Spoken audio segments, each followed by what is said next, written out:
All right. Whoops, I shook the whole world there. Hello, everybody. Good day. Thanks for coming by. Today is another Merged Worlds Dungeons and Dragons story podcast stream thing. And I am excited to get into sharing the stories with you. Hello, Ashley. I'm glad you guys could make it.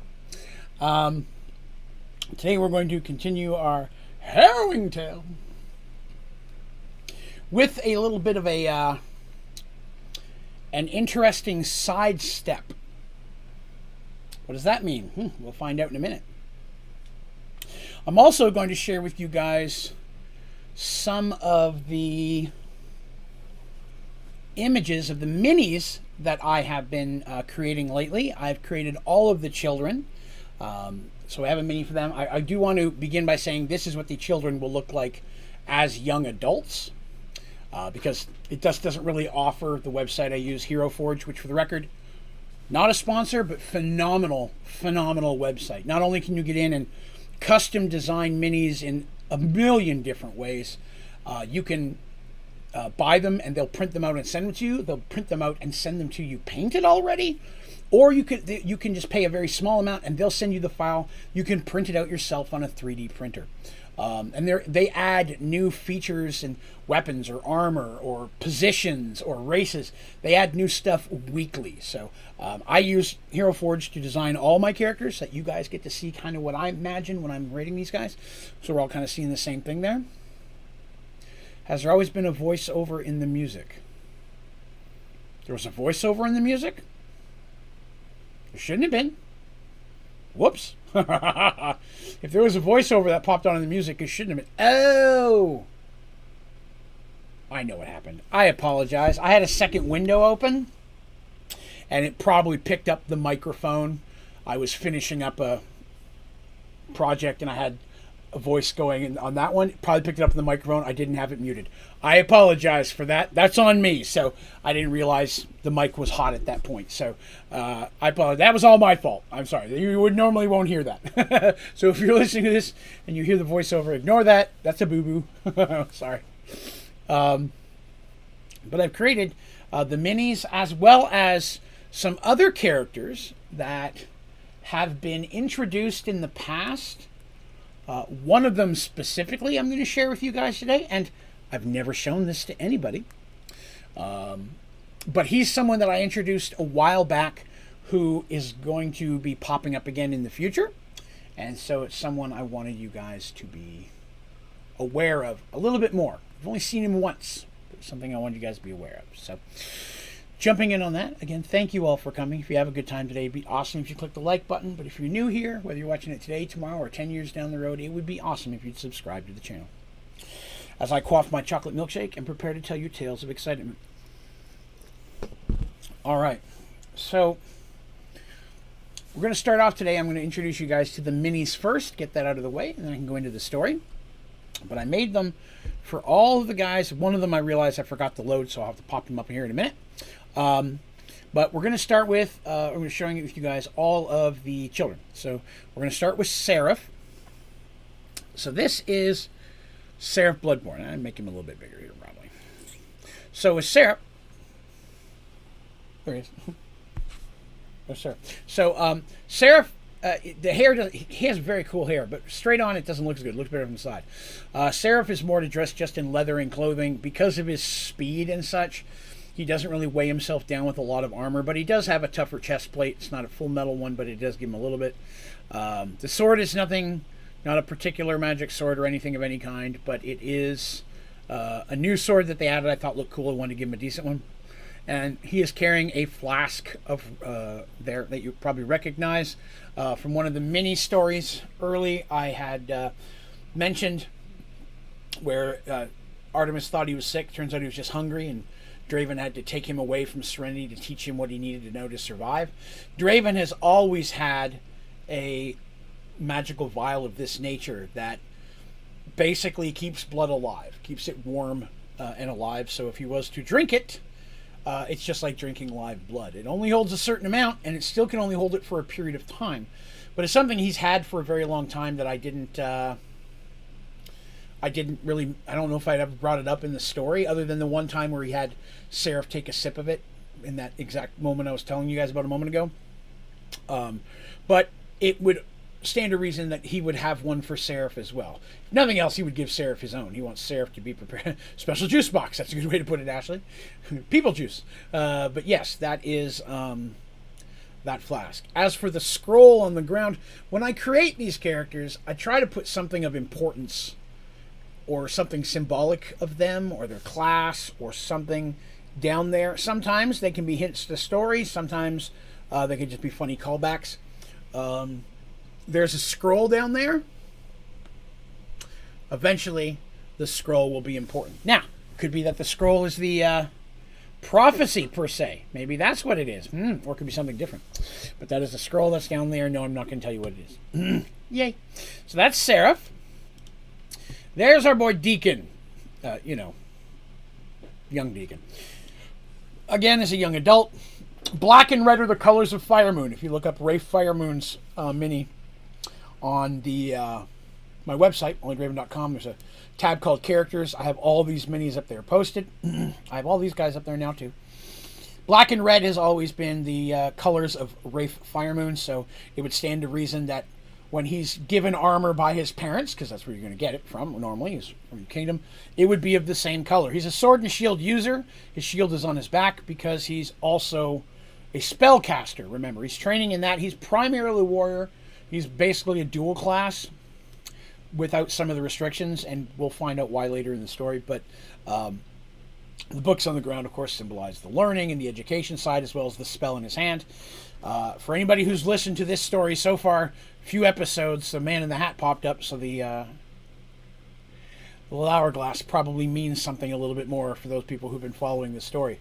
In fact, if you go through and look at the miniatures that I've picked up over the last couple of years, you'll notice a theme there, that anytime somebody had an hourglass, something important that had to do with time would be for their character. Not many people really picked up on that, but again, sometimes I like to throw little hints and stuff in there of the future or special stuff. This is one that particularly turned out well, and I've got a lot of compliments on this one.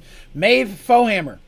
So that is what the Paladin for Zorn, the God of Truth, looks like. It's very close to what Weston is wearing. There's some minor differences, because I would assume, being a Minotaur, she would have some custom pieces. The boots are a little bit different and such. But overall, it's the same style as what he wears, same shoulders, things like that. She does not wear a helm because of the horns and things. So she has just a kind of dais symbolic thing on her forehead. And she uses a large two-handed sword, so it's a great sword. I mentioned in earlier part that her father had scoured the land to find the perfect one for her, and that would be it. Other than she's a Minotaur and likes to drink, there wasn't anything really special I could find that was available to put down at the base, so the tankard does not mean she's an alcoholic. It's just something that shows up a lot in the Minotaur characters, because I think it's kind of fun. All right, next is the other one that I think turned out particularly well. Petal Uthwalen. So, Petal is, of course, our little half-kender mage. Is, of course, spellcaster. She's going with the blue and gold colors. Sometimes the colors of robes matter, and sometimes they don't. There are a lot of different mage organizations. Hello, Amy. Good day. Your favorite one, Ashley? There are a lot of different mage organizations in Merged Worlds. And the main one we deal with the most is, of course, the Brotherhood of Magic, which is the Mage Tower in Paxawal, Serenity, and so on.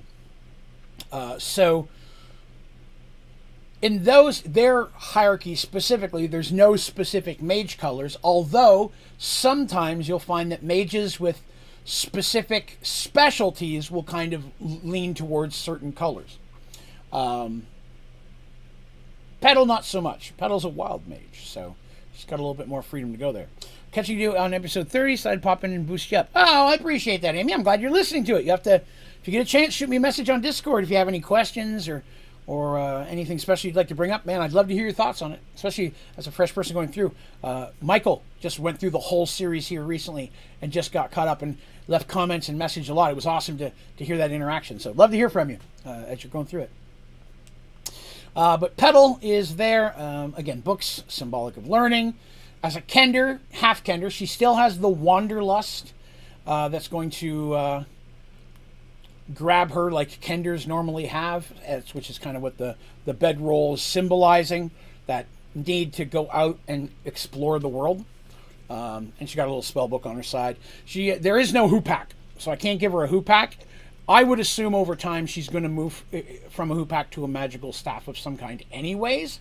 Being a mage, making a magic hoopak, she's not really going to be a hoopak fighter, although she technically can. I'm allowing it for the class in this situation because it's a Kender weapon specifically. And a hoopak, not overwhelmingly different than a staff for bonking purposes. Has the sling and the blow dart part, but overall, not big difference there. So that's Petal, and I think she turned out really well. The hardest one for me to put together was Artis, because there was no gold and silver cloth to match her to Maeve, because they both worship the same god. So I needed to make sure that clerics of Zorn were symbolic, so you know them from seeing them. So Zorn, I decided to go with a red and gold coloring, which is a combo I don't really have anywhere else. So Artis, of course, holding her holy symbol and a morning star, much like her mother, same weapon, wears a tabarded padded armor. Unlike a lot of clerics who are required to wear robes to symbolize, clerics of truth, clerics of war, there are a few exceptions that can wear some armor. So she wears padded armor, which does offer more protection than just regular clothes or a robe, but still gives her the freedom to be able to cast spells and things and move that would be needed for the spell casting. So she can bonk or cast. I gave her a very basic little gold mini crown because she is a princess after all. The gem in the center of that is purple because Mercy's color has always been purple, and it's become the main color of Serenity. Hey, Slusius, thank you very much. I appreciate that. But I wanted to have something purple on there to represent, because again, when they had a crown made for her, they may not have known she was going to be a cleric at that point, right? So she has got the purple gem symbolizing Serenity's crown. After that is another one I really like, and that is Ran. Ran looks a lot like his father, Quan. Remember, Quan is Quan's last name. His name is Chien Quan, but he goes by Quan. Ran goes by Ran. Armor is very much like his father's, same as his sword, hairstyle. He idolizes his father's, right? So it's something that he would want to be like his father. He's trying. So that's I specifically made him look a lot like Elder Quan. The only things I changed a little bit were a little bit of the facial structure. I changed a little bit of the buckles from the silver color that Elder Quan wears to a more of a bronze color. And I matched the hilt of his sword to the bronze instead of the more silvery steel color of his dad's. Just a little bit of a difference there to set him apart. He's got a little scroll case on the side. Why? Who knows? Traveling pouch. Most characters have something like that. One big thing about Ran for his character is, well, Quan, of course, Elder Quan, serves, respect, honor. Mercy is the type of person he was looking to follow. He's looking for a lord. He's a warrior who serves. And so he tries to raise his son Ran to take over, although Ran, which I've tried to hint at a little bit in the stories, and hopefully you guys have picked up on that, he is taking it a little bit more seriously, more from a servitude point of view. And his father might not quite realize that. So they've offered the option to have a character on his knees. So to me, Bran is always someone who is looking to serve, but in a slightly different way. You know, more of a, I'm looking for the opportunity to jump in front of the bullet instead of I'm here to help you, and if I have to, I'll jump in front of the bullet. So that's going to be some trials he's going to have to deal with as a character as his story goes on. And then we have little Miss Dina. Dina, which is Seraph's love interest in the story.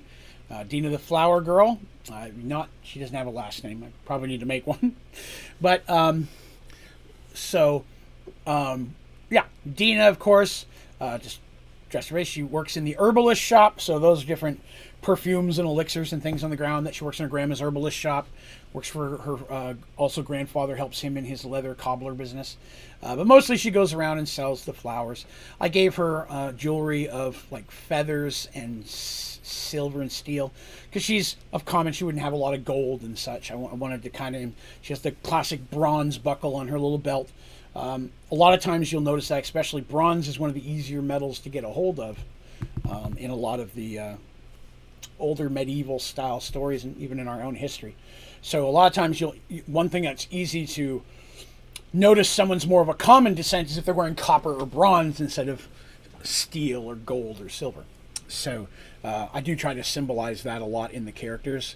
The more expensive or the more wealthy characters, the princes, the princesses, even some of the thieves who steal will have large jeweled rings and big flashy jeweled earrings or gold earrings and things.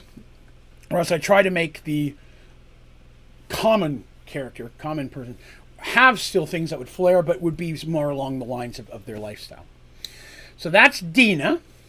And the other one I'm going to show you, you're going to have to bear with me just a second because I realized I forgot to preload this one. So give me just a second. Let's see. This one's a little bit different because this is not one of the children. Now, this is a character that popped up one time in the past, but he's someone I need to touch upon with you guys so that you'll be aware. Ventolio. Ventolio the Thorn. So there was a point when Mercy and all the heroes were about to start marching west to go fight the Emperor. You may remember. They were going to go fight the Emperor and take him out in the tower, and half the heroes and their minions went with them, and they were a small army marching across the land. Before they left, a man just kind of appeared in Mercy's castle, and she was ready to squish him. But he introduced himself as Ventolio and said that he was a Thorn of the Rose, which means he is a general or high-ranking member of the Thieves Guild serving under the Black Rose. The Black Rose being the head of the Thieves Guild, which no one knows who that is. No one's seen them, they believe. But Ventolio is one. If you're a Thorn, they're one of the few people who knows who the Black Rose really is. And that's not to say that Black Rose is anybody we've ever met. I'm just saying they know who that person is. It could be an innkeeper. It could be someone who has a double life like that, or someone they know, a regular city guard or a friend. You never know. But Ventolio is one of the Thorns. Mercy has learned over the time that there are more than one of the Thorns. She does not know how many or who any of the other ones are. He's the only one that's came to her by name because he arrived and said, while you are gone, the Black Rose is going to help protect the kingdom. That's something that's going to be done. Because she views it, the Black Rose views this as her kingdom. Mercy just happens to live there, The Black Rose, this is her land. And so she rules a lot of what the underground stuff, all of it, really. She is not a merciful person. So, but she does not tolerate any type of violence against children. Does not allow that anywhere in Serenity, which I've hopefully got that point across through some of the mini stories where she's been introduced or been talked about. But Ventolio is a rogue, very swashbuckler, rapier kind of guy. It sort of looks thicker than a rapier, and that's because 3D printing it has to be. But he uses a rapier, the very thin classic rapier, very swashbucklery kind of rogue, but also like very deadly. Like you are not a Thorn unless A, the Rose believes they can trust you, and B, you're capable of doing what the Rose needs. It's the Thorns that give out most of the information or commands to anyone lower rank in the Thieves Guild. Most thieves have never met the Black Rose. To meet the Black Rose means either you're about to become a Thorn or you're about to die. One of those two things. You know what I mean? And it is known that if the Black Rose comes to deal with you herself, because you screwed up, it's not going to be a pleasant way to go. Any opportunity she has to make an example out of someone for the rest, she will do so. But Ventolio is the only thorn that has actually been introduced so far that you know of. But I wanted to bring him in and give it what he looks like, because he will be popping up more in the future as Serenity's story, now that the city's getting bigger and it's continuing. The Thieves Guild, I've hinted at, hopefully you guys have picked up, that the Thieves Guild is becoming a little bit more of a bigger problem for Mercy as time is going on. And it can only be assumed that at some point that's going to come to a head, right? So, where we are in the story, all right? Let's get into that now. Do I have more miniatures painted? Oh, yes. I have 4 more miniatures painted of characters you've never met yet. One of them, I cannot tell you how excited I am to bring that character. I know I keep talking about it, but he is very quickly becoming my second favorite character after the Man in the Hat. I think I like him even a little bit more than Draven at this point. Like, I really think you guys are going to like him. But anyways, where we're in the story. Again, heroes heard of a city that was offering great sums of reward to anyone who could come and help with the drow problem. There were drow that were attacking caravans and homesteads and farms in the area, which started first as just theft, has resulted up into large-scale killing of the regular folk. The drow are unwilling to bargain or deal with the humans to try to, hey, we'll sell you stuff or make trade, but they just end up taking it. So word has gone far and wide. Another hunter, undead hunter, came through named Aaron, who mentioned he was going up that way. That's how Dandy found out about it. Dandy, of course, always hunting for drow as well as undead. They've headed that way. Went through a small adventure in a town that was, or an old farming area where everyone was dead, but was unfortunately by a giant automated robot. Managed to defeat that with the help of a young mage that they picked up in a tower who'd been in a magical suspended animation, named Fia. Fia has joined the party. I can't remember if I told you guys how old Fia was, but she's like late teens. So she's considerably younger than the rest of the characters at this point. All of our characters at this point are well into their mid to late 30s. I mean, think about Seraph is 16, 17, right? And they traveled the world and adventured for 3 or 4 years before that. They were around 18, 17 when they started. So they're definitely in their mid to late 30s at this point. They are aging, as is everyone except for Artemis, of course, who doesn't look a darn day later. You know that's got to rib some of the other characters, right? Like, wow, you look the same as I met you. Look at the bags under my eyes. It's got to be a poke to be a friend with an elf when you can see yourself aging, and they're not. To Artemis, it's been but a day of her life, everything that they've done so far. But they were traveling, and they got through that, and they made it to a small village that was only a week or so away from the city that they were going to, a city named Star's Rest. While there, they were offered a job by a guy named Willem. Willem said that he was guarding a caravan that was meant to arrive here. It was going to get here. Then he and his people were going to guard it the rest of the way because of the drow attacks. These people, our heroes had mentioned they're headed that way because they'd heard of the drow issue. They didn't quite say who they were. They're not lying about their names, but they're not saying, hi, I'm a queen, she's a high cleric, he's a merchant lord of the oceans, Darstopia. He's trying to leave that behind. We're just traveling through. We heard the problems. We're going up to see if we can help in any ways.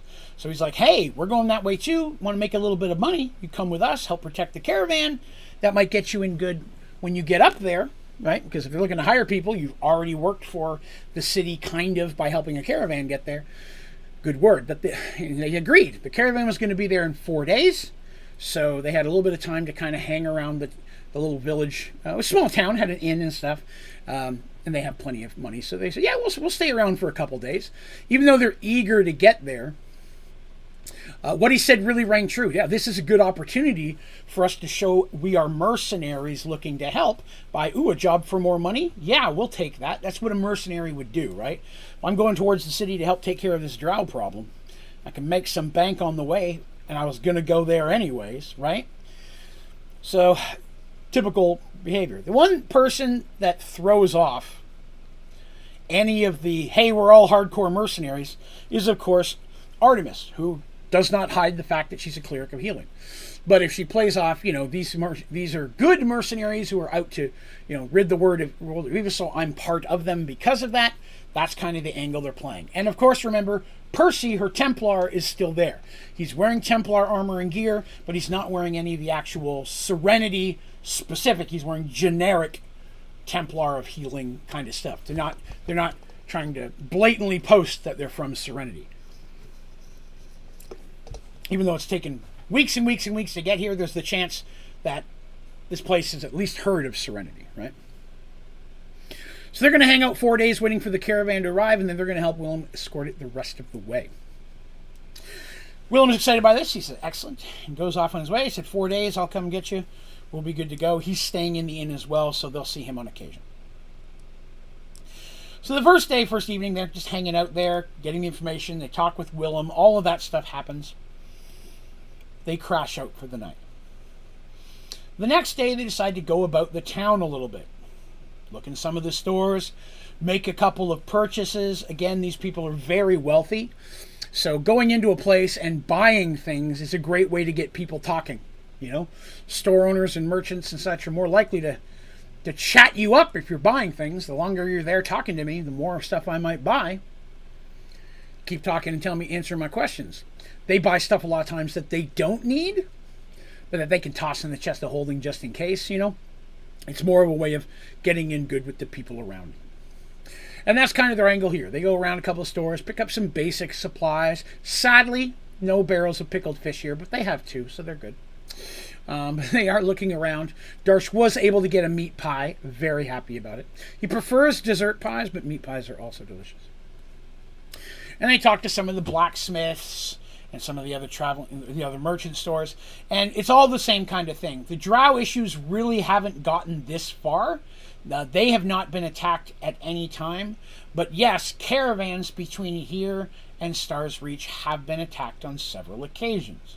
And Warren is known. My goodness, is known, or Willem. Sorry, Willem is known for having fought off several drow attacks at this point, and so his services are relatively in demand because he's been successful, him and his people. So he's able to charge a bit more, but he's able to back up what he says. And he's known to stop here regularly. No one has an unkind thing to say about him. So let's see. After that, there we go. So they're just kind of bumbling around, finding out that Star's Reach has been having the problem for multiple months. Just kind of reaffirming all the stuff. Asking around, no one in this village has said that anyone matching Aaron's appearances come through here, but that's not uncommon. The route they took may have been a very different route he took. They did mention he was looking to meet some people when he got up here, so he may have gone a different way. Dandy's hoping to meet up with him again, because it may be helpful to have someone she can trust in the group, help them out, of course, with him being another hunter. But B, the second thing is they would like to get to him and be like, hey, it would be awesome if you didn't tell everybody who we really are. You know what I mean?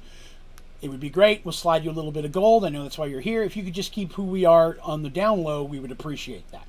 Because when he left, their plan wasn't fully concocted of what they were going to do. So they didn't get a chance to ask him that ahead of time. So that's one of the reasons they're asking for him every time they go to a place. And they will continue to do that until they catch up with him, of course. The second guy, like I said, other than just a little bit of recon, information, relaxing, which is nice. They get a chance to get a hot bath and stuff. After weeks of travel, it's nice to sleep in a bed, rest, get some real hot food and drink and things. It's basically having a bit of a restful day.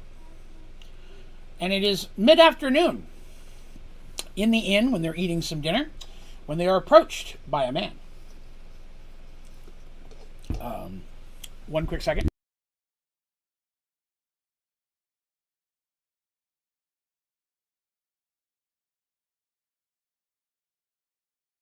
Sorry, I had to tell my wife something. Yes, so this gentleman shows up, a rather proper gentleman, not fancy guy, so looks like a regular Joe, and introduces himself as the mayor of this small town. Really calls himself the constable. He just kind of helped oversee the town. He's not like an elected official as much. He's been Just kind of found himself in the role one day, and people help pay him to help people take care of things. The town has some city guard like anyone else, so he's kind of in charge of that stuff. If anything else, he's more of like what's the word I'm looking for? Reserves, the head of the reserves, called up only when things are really needed.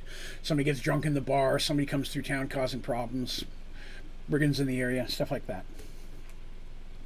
But he's heard that the characters are in town and that they've signed on with Willem, and he introduces himself. His name is Mark. He's like, hi, I know odd name. His name's Mark. And he's like, hey, I'm sorry to bother you all.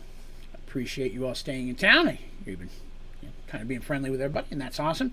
Also heard you're going to be here for a few days, that you're mercenaries that have signed on with Good Willem to help him guard one of the caravans.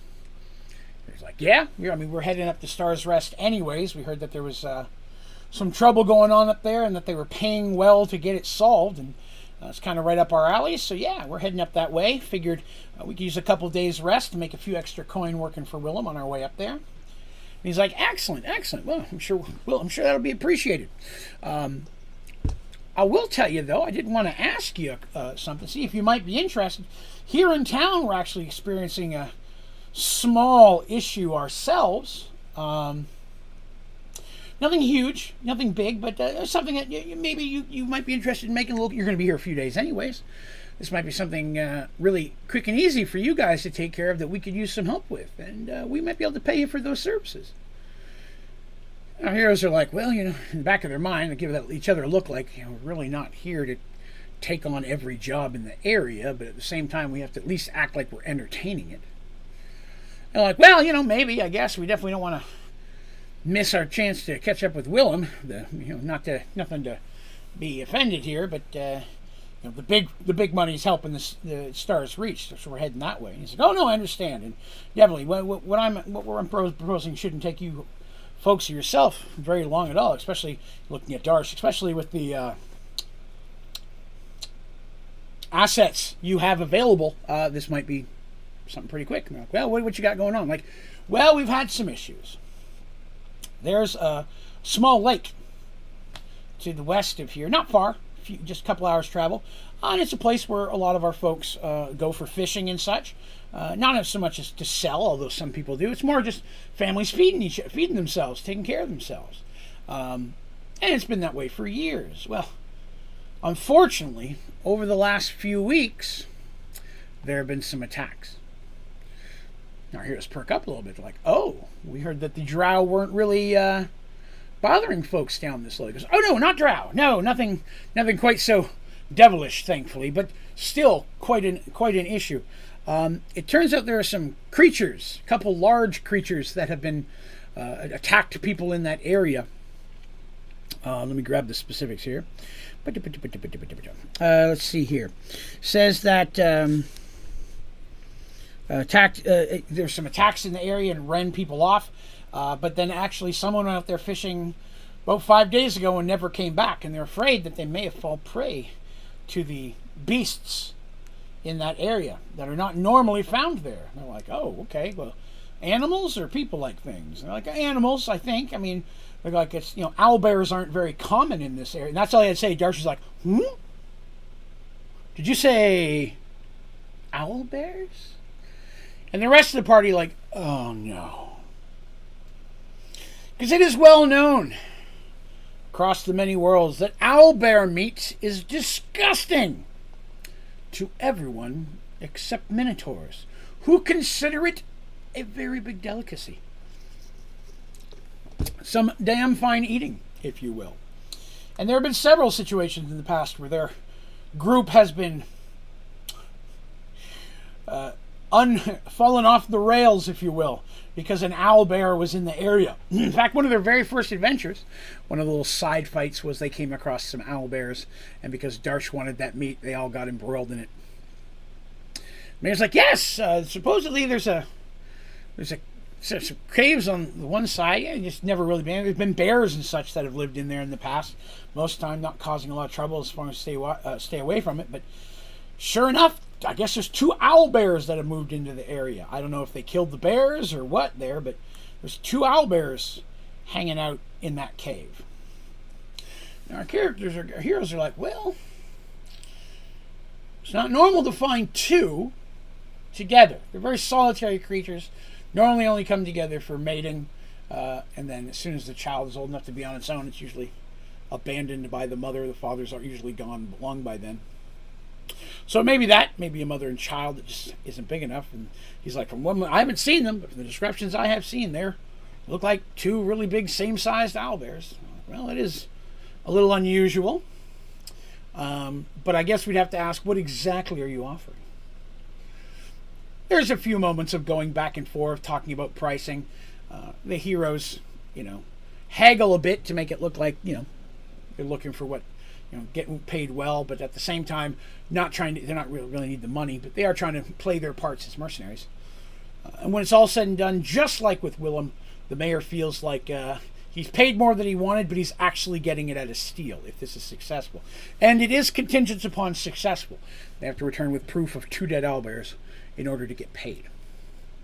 It's like, all right, well, after today, we got 2 more days before the thing shows up. It's a couple hours away. Should be able to get there and back tomorrow. Still have a day to rest before we go. Not a problem at all.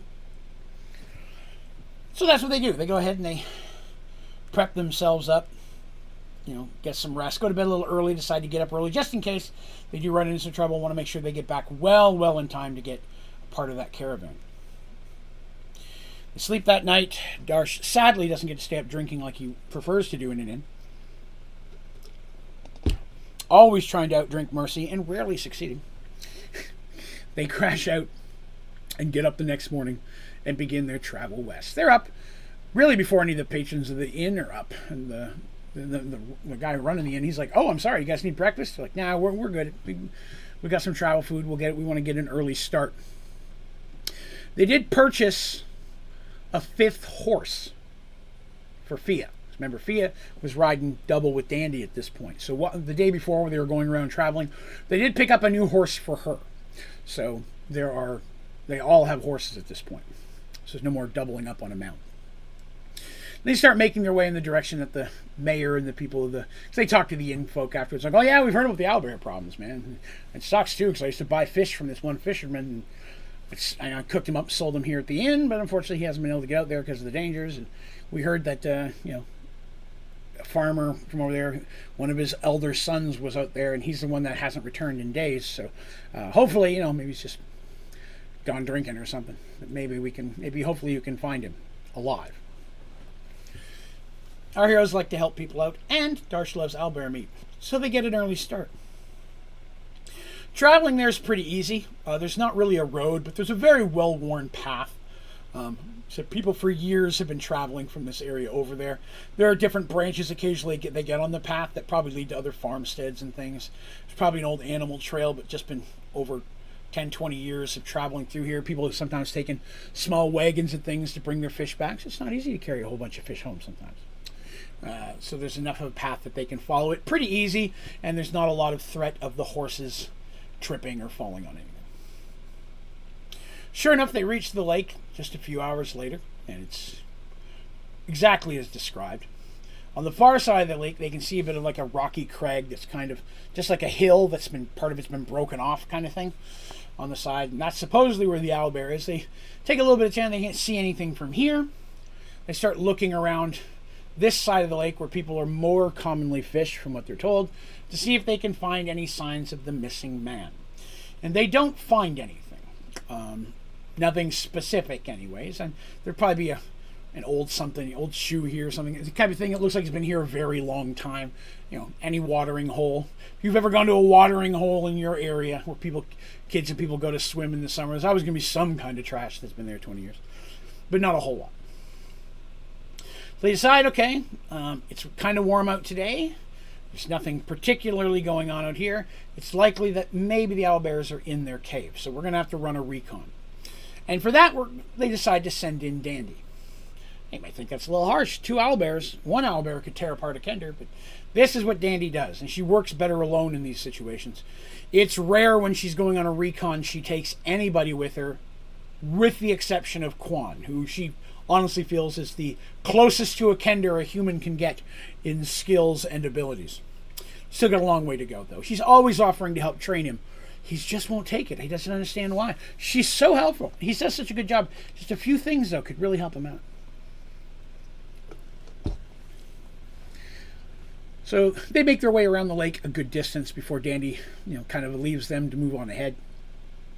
And it doesn't take her long to find the signs of owlbear. Whether it be, things that have been broken, branches and stuff, where something large has come through there. Big old piles of owlbear poop. Owlbears are large. In case you're wondering what an owlbear looks like, it's exactly what it sounds like. It's a big bear, bigger than a normal bear, bigger than a grizzly bear. It's a huge bear. But its claws are a bit more bird-like in talons, especially on the front. And its head is very much shaped like an owl with a big beak. And that beak bite a man's arm off. It is very, very strong and sharp. Because she'll take half his... Very possible. That's very possible, actually. One would love the training, but doesn't want to lose all of his personal effects. So she definitely sees signs. They've fought owlbear before. She's had to do this, hunt them before. So owlbears aren't really, they're not intelligent creatures per se. They're animalistic in nature, so they're not trying to hide their path. She starts making her way towards the cavern. Now, she's pretty close to it when she can start to smell what's going on in that cave. There's just the smell of decomposition. It is common for owlbear to take prey back to their place of food or place of living and eat on it for a while, whatever they don't eat in their first sitting. So finding half a deer, half a regular bear, you know what I mean? Even a cow or regular animals that might be in the area. It's not rare to find those in there. And the smell's atrocious because owlbears are just stinky in general. Cooking owlbear meat is just this horrific smell. Even minotaurs think it stinks, but it stinks in a kind of delicious way. Minotaurs are weird. She rolls all of her successful checks and manages to make it up to the cave. She decides to climb up over it and try to look in from above. So that way if something does move or she happens to give notice that she's there, they have to come around to get to her. So she very easily climbs up the hill, which is good and bad, because if she can climb that easily, so can other things. Owlbear's surprisingly good at climbing. The entrance to the cave is very, very large. Darsh could walk through it easily without his horns hitting the top of the doorway at all. So it's a very big cave. And it definitely looks like it's been there a long time from her looking. She can hear sounds inside, the occasional movement and like a crunching noise. So she definitely can know there's something inside. She decides to start, kind of head first. She's able to kind of lower herself off. She finds a small tree. She puts a little bit of her very thin thief's rope. It's a very thin silk rope that thieves commonly use. It's very lightweight. It's dark. It ties easily. It's hard to cut. Because it's dark, it's less likely to be noticed. But it's very expensive. It's not cheap rope. She kind of lowers herself down a little bit so she can kind of see what's going on. Now, luckily, the two owl bears that she sees are far enough into the cave that they're not paying attention to her. At least not yet. Being up high like she is, also a little bit less likely that her scent will wave in there, though she knows she can't stay long because that will happen eventually. And sure enough, there's two full-sized owl bears in there. You can't just tell if they're male or female from just standing there. Male and female owl bears are about the same in size. Other than the obvious bits, there's not much difference between them, and those aren't things you can really notice from hanging upside down in a cave. But there's two full-size owlbears, and she's like, if one of those is definitely not a child. These are full adults, 100%. And unfortunately, she can see in the shadows what they're crunching on appears to be the remains of a person. She can't make out much of it, but from the bones and such she can see in the area, there's probably been more than one. She takes this information and quickly returns back, A, to not give away that she's there, and B, because they may decide to leave, and with them in the cave, that gives them some additional options. She gets back, explains it. Of course, everyone's not happy to hear that there's bodies in there, but at the humans and such, but not completely shocked with the guy gone is missing as long as that guy has. So they decided to set themselves up a little bit of a plan. If they're in the cave, that's good, because they have the option to kind of keep them ahead if they can kind of block out that doorway, even though it's a large doorway. If Darsh and Mercy can hold that doorway, the owlbears themselves would have to come out one at a time because they're huge. So it might help keep them from both attacking at the same time. They also have the option of potentially putting fire in there. And speaking with Fia, again, she's a mage of some ability, and she does have the ability to cast a fireball spell. Conveniently, because of her level's not that high, she can cast one a day, but she does have the ability to whip out a fireball spell. And she's like, outside of that, I got some magic missiles I can pop off like any other mage. I don't have a whole lot of offensive spells in that regard. But I mean, you get me close enough, I can fire one in there in a contained space. That one fireball could do a lot of damage, and then I just got to kind of get back out of the way and let you guys do your thing. They're not really excited about having to bring Fia up to that close to the cave, but at the same time, she did really well with them against the giant automatron, the farming thing. And this might be another good chance to see if she would fit in with them on the rest of this adventure, because they'd spoken in private, hadn't decided if once they got to Star's Rest, they'd be kind of like, well, here's some money. Best of luck to you, get your life started. Give her a good chunk of cash. There's 5,000 gold. Go buy a small house or business or find a mage school, whatever you want. Or they're like, okay, we'll take you back to our mage school, but you're going to get squished if you come with us. So you stay here while we go adventure, and we'll pick you up on the way back, kind of thing. So they're kind of testing out to see how capable she is, because having a mage is very handy. Drow are historically a very magical-based race. In both their attack, although it's mostly clerical magic, they do have mages as well. So having their own mage to maybe even slightly counteract that would be very useful. So there's a good test of her abilities. So they determined that Darsh and Fia are going to go up first, with Mercy coming up a little bit behind. So that way, if she has to, she can kind of pull Fia up. But at the same time, they don't want to leave Artemis in the back all by herself, which she isn't, because she's got Percy. Dandy is positioning herself above the cliff again to have hopefully the opportunity to throw daggers down onto the things, aiming for necks, heads, backs, areas that might be a little easier for her to hit from above, while the regular creatures or a regular team is attacking from the front. The goal is for Fia to cast her spell directly into the cave, and everybody else kind of jump out of the way before the fire comes blasting out. The only concern is, will the owlbears know they're there before they get a chance to cast a spell? Through scent, or the fact that Fia has to actually cast the spell verbally, it's possible they may make it out. If someone has to block the cave entrance and hold it off for a round or two, Darsh is in the best situation to do that. So they prepare for their imminent attack. And they're able to make it up to the front of the cave without many problems. Fia trips once, and they're careful. And immediately, Danny's watching this, like, okay, gonna have to teach her to walk better. I mean, she's definitely someone who's lived her whole life in a house where she hasn't spent a lot of time in the woods. And she's watching for not from a judgy, but a hey, if you are going to stay with us, this is something we're going to need to do to help you survive a bit better. If we're chasing drow, you cannot be making a bunch of noises. Can you divine verbally? Like, can she whisper? Not normally, no. So most spells, historically, have to be cast at regular volume. So just regular speaking volume. The sounds have to be, because it's not the thing with a magic spell. It's a good question. A good way I can touch on this. The thing with a magical spell is you have to perfectly enunciate the syllables. That's very important. So imagine if I'm just having this conversation.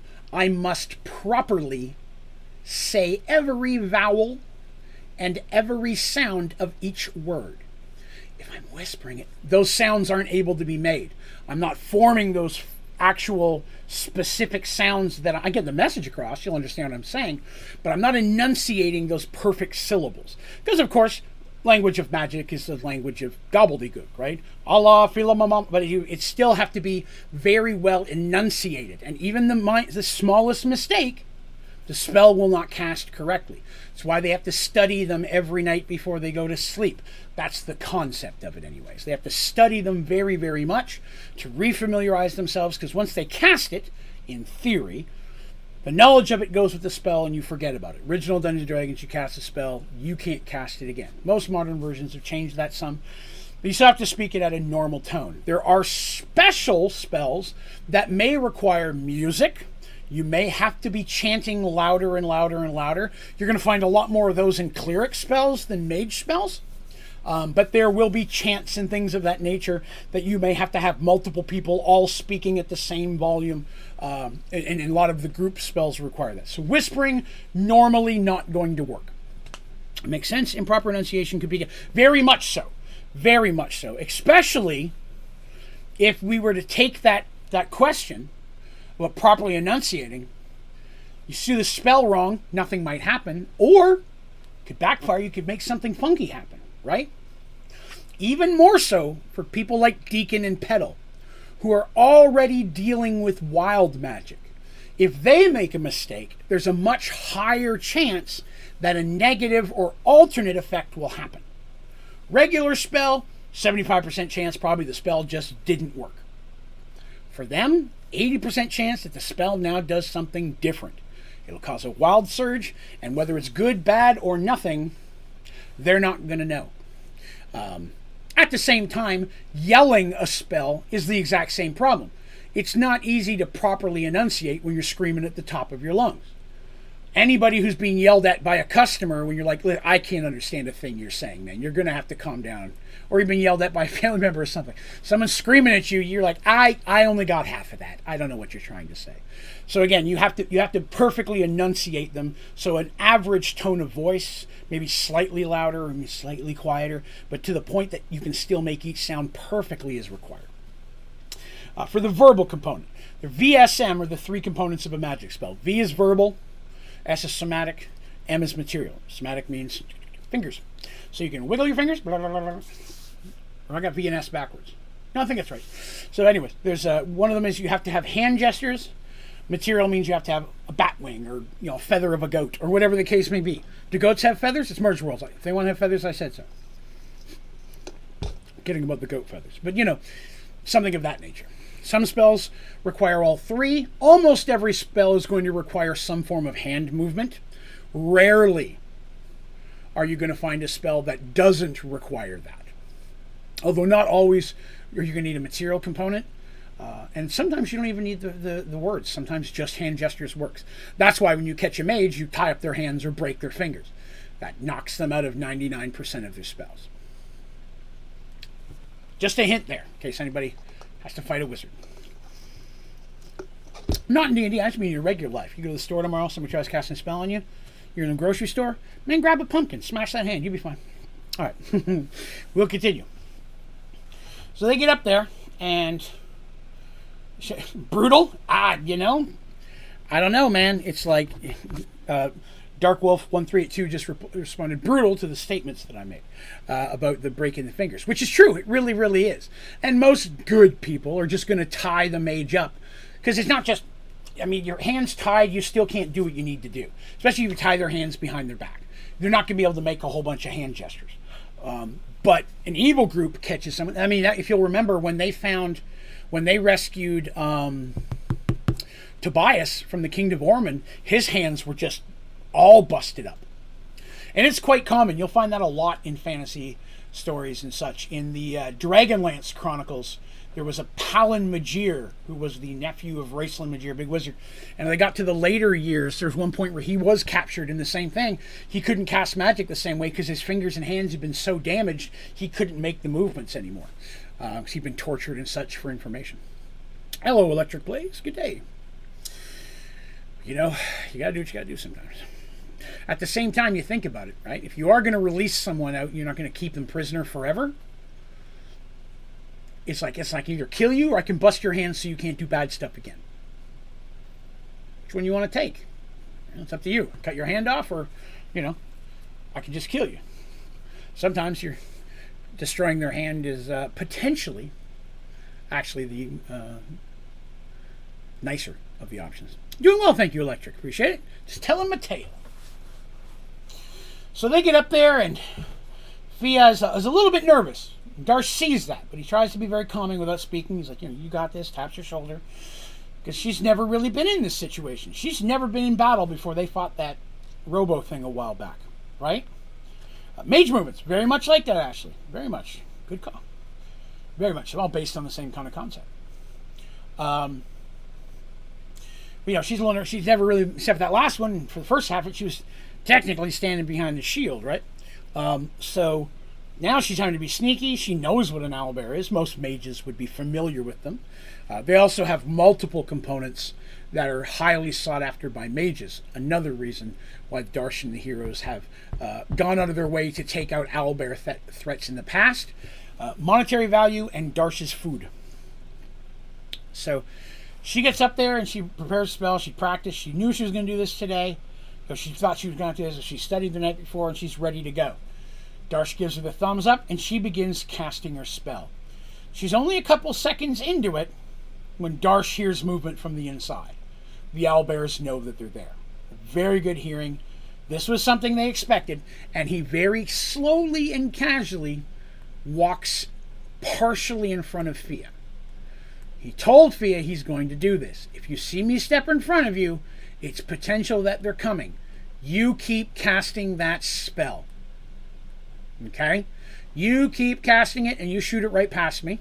I'm not going to try to block you completely, but on the chance something does come out, I'm going to keep it from getting to you. You just keep concentrating on your spell. And that's kind of exactly what happens. The first owlbear makes it to the edge of the cave just a few moments before she finishes her spell. Darsh is there, already got his shield and sword out, he's ready to go, and the owlbear is forced to stop as the blade comes swinging at its face. The thing roars very loud, and luckily, Fia continues her spell. Because, again, low-level mage, it's possible that her spell could be interrupted. Things can stop you from casting your spell if you're interrupted. Taking damage during a spell very often will interrupt it because it's hard to keep saying the words when someone punches you in the mouth. Example. So, she manages to get off her spell, and Darsh has already been in the first round of combat with the owlbear there. The owlbear's large. It doesn't completely fill the hole, but there's no way the second owlbear is going to be able to get out of there with the first one in the way. They can't see the second one. And she aims her fireball as much as she can past her, because a fireball's not really that large. Fireball, maybe a bowling ball in size. It's not a huge fireball. It's a bowling ball that explodes for all intents and purposes there. Fires that fireball. As it goes by, Darsh takes a little bit of burn damage. More from the heat than anything else. Singes a couple of little hairs on his arm, whatever the case may be. As it goes by him, he's been hit with fireballs before. This is not unknown to Darsh. But it does go past both him and the owlbear into the cave, and just a very short moment later, explodes. When it does, just a wave of heat and flame come out from behind the owlbear. There's a loud scream from inside. And the owlbear Darsh is fighting, who just got its biscuits burned, also not happy and screams. This is very entertaining, even though I don't play D&D. Oh, thank you, Electric. I appreciate that. I try to make the story so even if you don't play, you know what's going on. A bowling ball that explodes. Yes, that's a good size analysis. And again, DMs can change that. Some Dungeon Masters would like the size of a baseball. Usually, in most groups I've been in, this is normally about the size of a bowling ball in the air. You know, there's a spell called Flaming Sphere, which is more the size of a baseball. It doesn't really burst, but it's a little fireball you can control and make it go around and go past things. And, you know, as long as you're concentrating, you can have it go all over the place. And it catches things on fire, but it doesn't do the damage a fireball does. It's a much lower level spell. And Artificer, that could be arranged. That's very true. That's very funny. So, the heat and stuff is enough to also knock Darsh and Fia back. Mercy is able to kind of catch Fia. She doesn't go flying through the air, but she does come falling back from the heat trying to block herself, and Mercy's there to kind of snatch her up. Darsh is even knocked backwards because when that owlbear gets hit with flames on its ass, it does not stay in that cave. It doesn't care if Darsh is swinging a giant guillotine or a chainsaw. This owlbear is coming out of that cave. Its flames erupting on its ass. So it just barrels through Darsh, and Darsh probably gets a hit in, but he goes knocked backwards way more than Fia does. Fia was already a little bit back. And so, wham, he's kind of falling backwards. The owlbear, at this point, wasn't specifically trying to get him. It was just trying to get out. And so it barrels him over and kind of passes him a bit, which means it rushes right up on Artemis and Percy.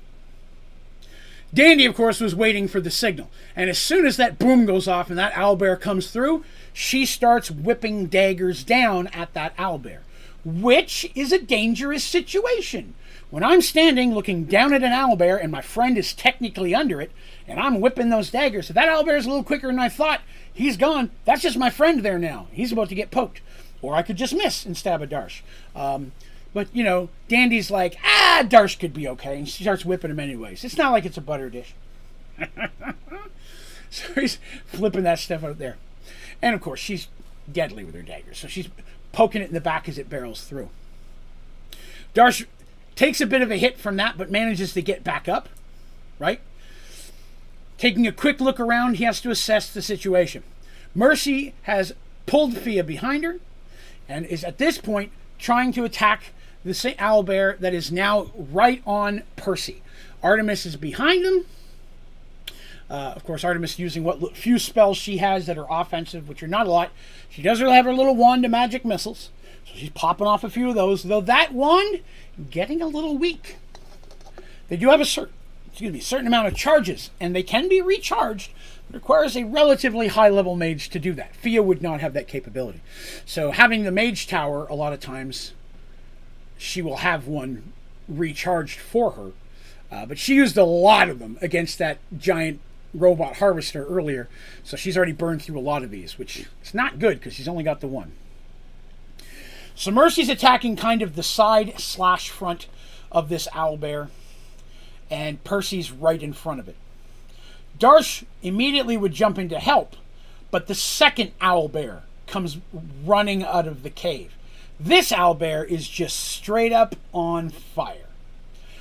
They are very shaggy, like a grizzly bear, and the amount of flame, you could tell the thing, part of its face is melted a little bit. It's like it's definitely in some pain and anger, and scary, evil owlbear animals are scary and dangerous.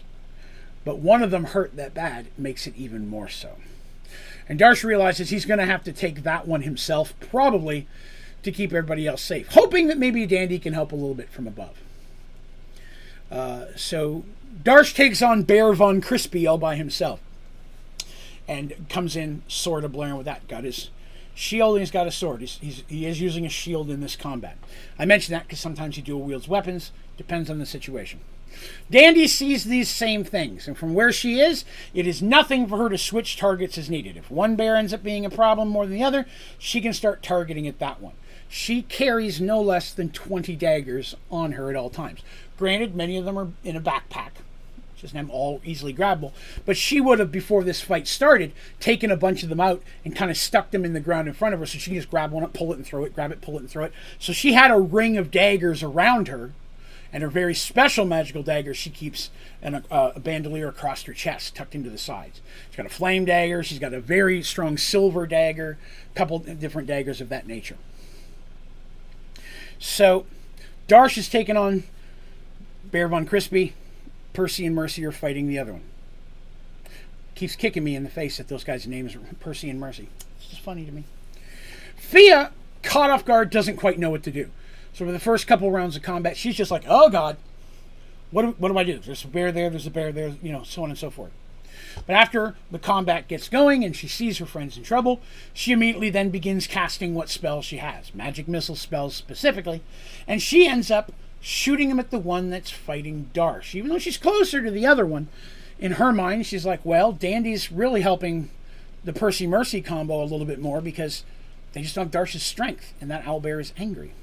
But Darsh is dealing with a furious, almost to the point of insanity bear from the pain.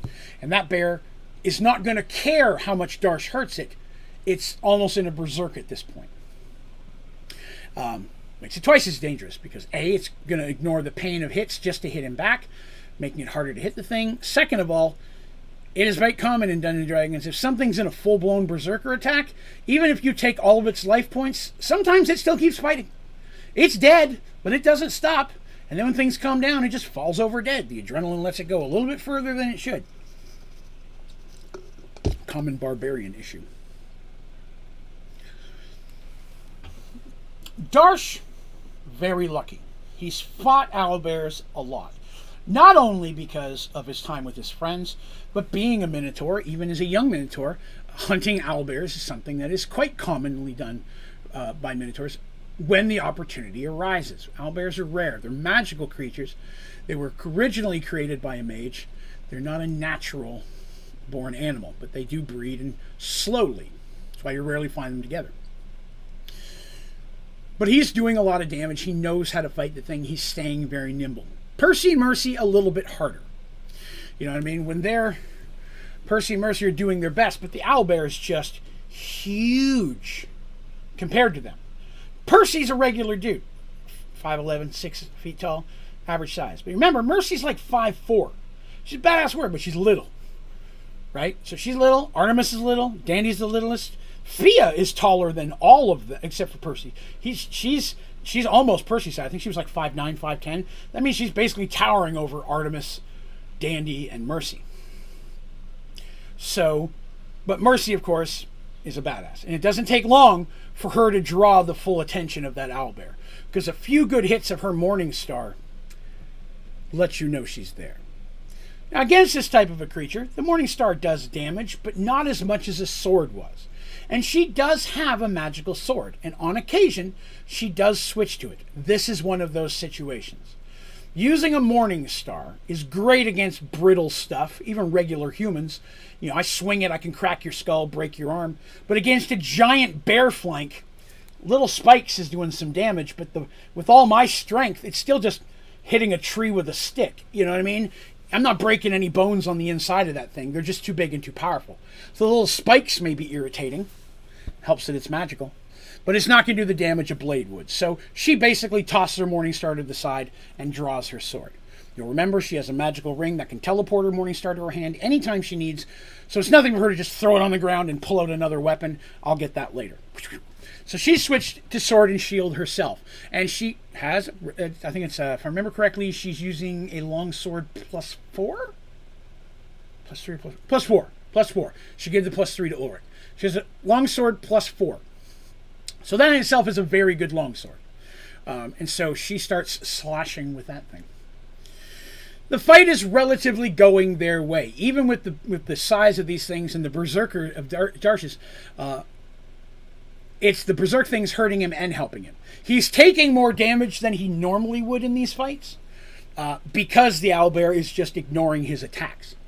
At the same time, because it's ignoring his attacks, he's able to do a lot more damage to it than he normally could as well. Because it's not trying to protect itself in any way whatsoever.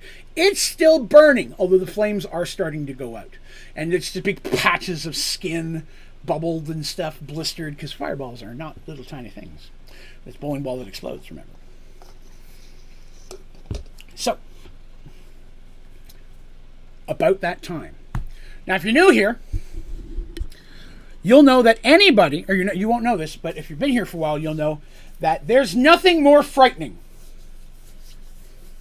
than when the Dungeon Master says, about that time. Because about that time, Darsh sees the third owlbear. The noise of everything going on is loud, and no one else is noticing it. But the owlbear is coming up the riverbank from the opposite direction. The sounds of the bear's screams have attracted another third adult bear. Very strange that there'd be 3 of them. 2 was strange already. 3, not so much. Well, that third one is running up the bank. And with the positioning of every way everyone is, the closest person to it is Fia. She's casting her spells. She's hearing bears yelling and stuff, as well as her friends yelling out, help, get him in the back, or whatever the case may be. No one sees this third owlbear but Darsh. So Darsh is in a spot. He has to stop that other owlbear. But if he abandons this owlbear, which he could do if he uses his boots of charging. Remember, they will shoot him forward really fast. But that's leaving this owlbear to do whatever it needs to do. Okay. What's that there? Glitch Vision says, I'm a moment behind thanks to video lag and buffering. I want to say Darsh's probably a bit sad that she stopped tenderizing his steaks. That's very true. Plus, Fia technically may have burned some of the meat. How horrible is that? Flank meat could be delicious. I don't necessarily remember exactly what parts of them they eat, but they eat most of it. And that's gross. No worry about the cats. I do that all the time.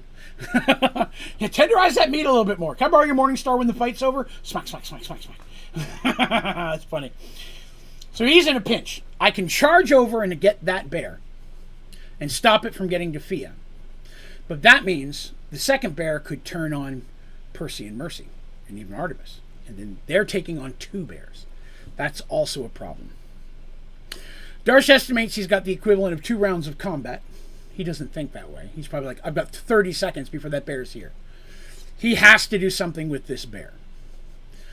And so he's using his best sword. He has a very good sword. He has a couple very good swords. Remember, he has a bracelet that has like charm bracelets on it. Each one holds a different weapon. He could pop a weapon out of that charm bracelet into his hand or pop it back in. But it takes a moment to do each one. So normally, he just throws his other sword, he just lets go of one sword and pops the better weapon out if he needs one. Goes back and gets that other sword later. Whereas Mercy's only works with one weapon, but it'll teleport to her anywhere she is, as long as she's on the same plane of existence. If she was to travel to a different plane, it would not work. I don't think I ever mentioned that before, but somebody did ask in a question earlier, in a direct message, could they do it across planes?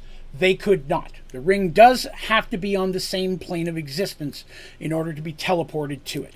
It's a very good question. I forget who asked that. I'll have to look that up and give them credit. So Darsh decides to be silly. Darsh is going to do something that may cause him trouble, but it's the only thing he can think of. He lets the owlbear make attack against him. He basically lets him attack without trying to defend.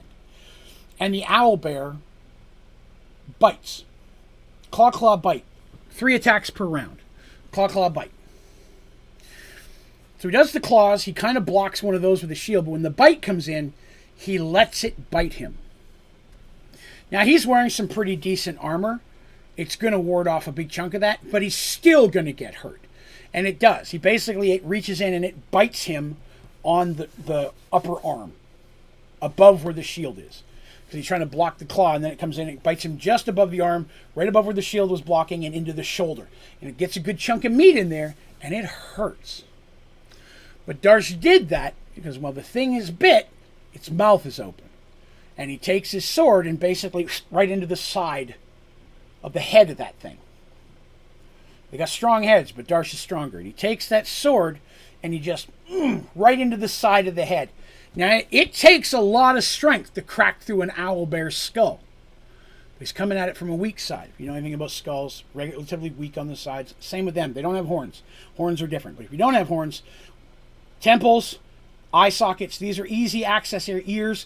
This is how you get into a skull. So from the side of the head up close, easiest way to do that. And he takes that sword and he just shoves it through as hard as he can. And the owlbear screams and twitches and such, but it lets go of him and it kind of falls over. The downside is he shoved it in so hard that sword goes away with it. When it falls over, it just wrenches the sword out of his hand and it's thrashing. Still doesn't look like it's dead, but it's struggling. Darsh has to go at the other bear.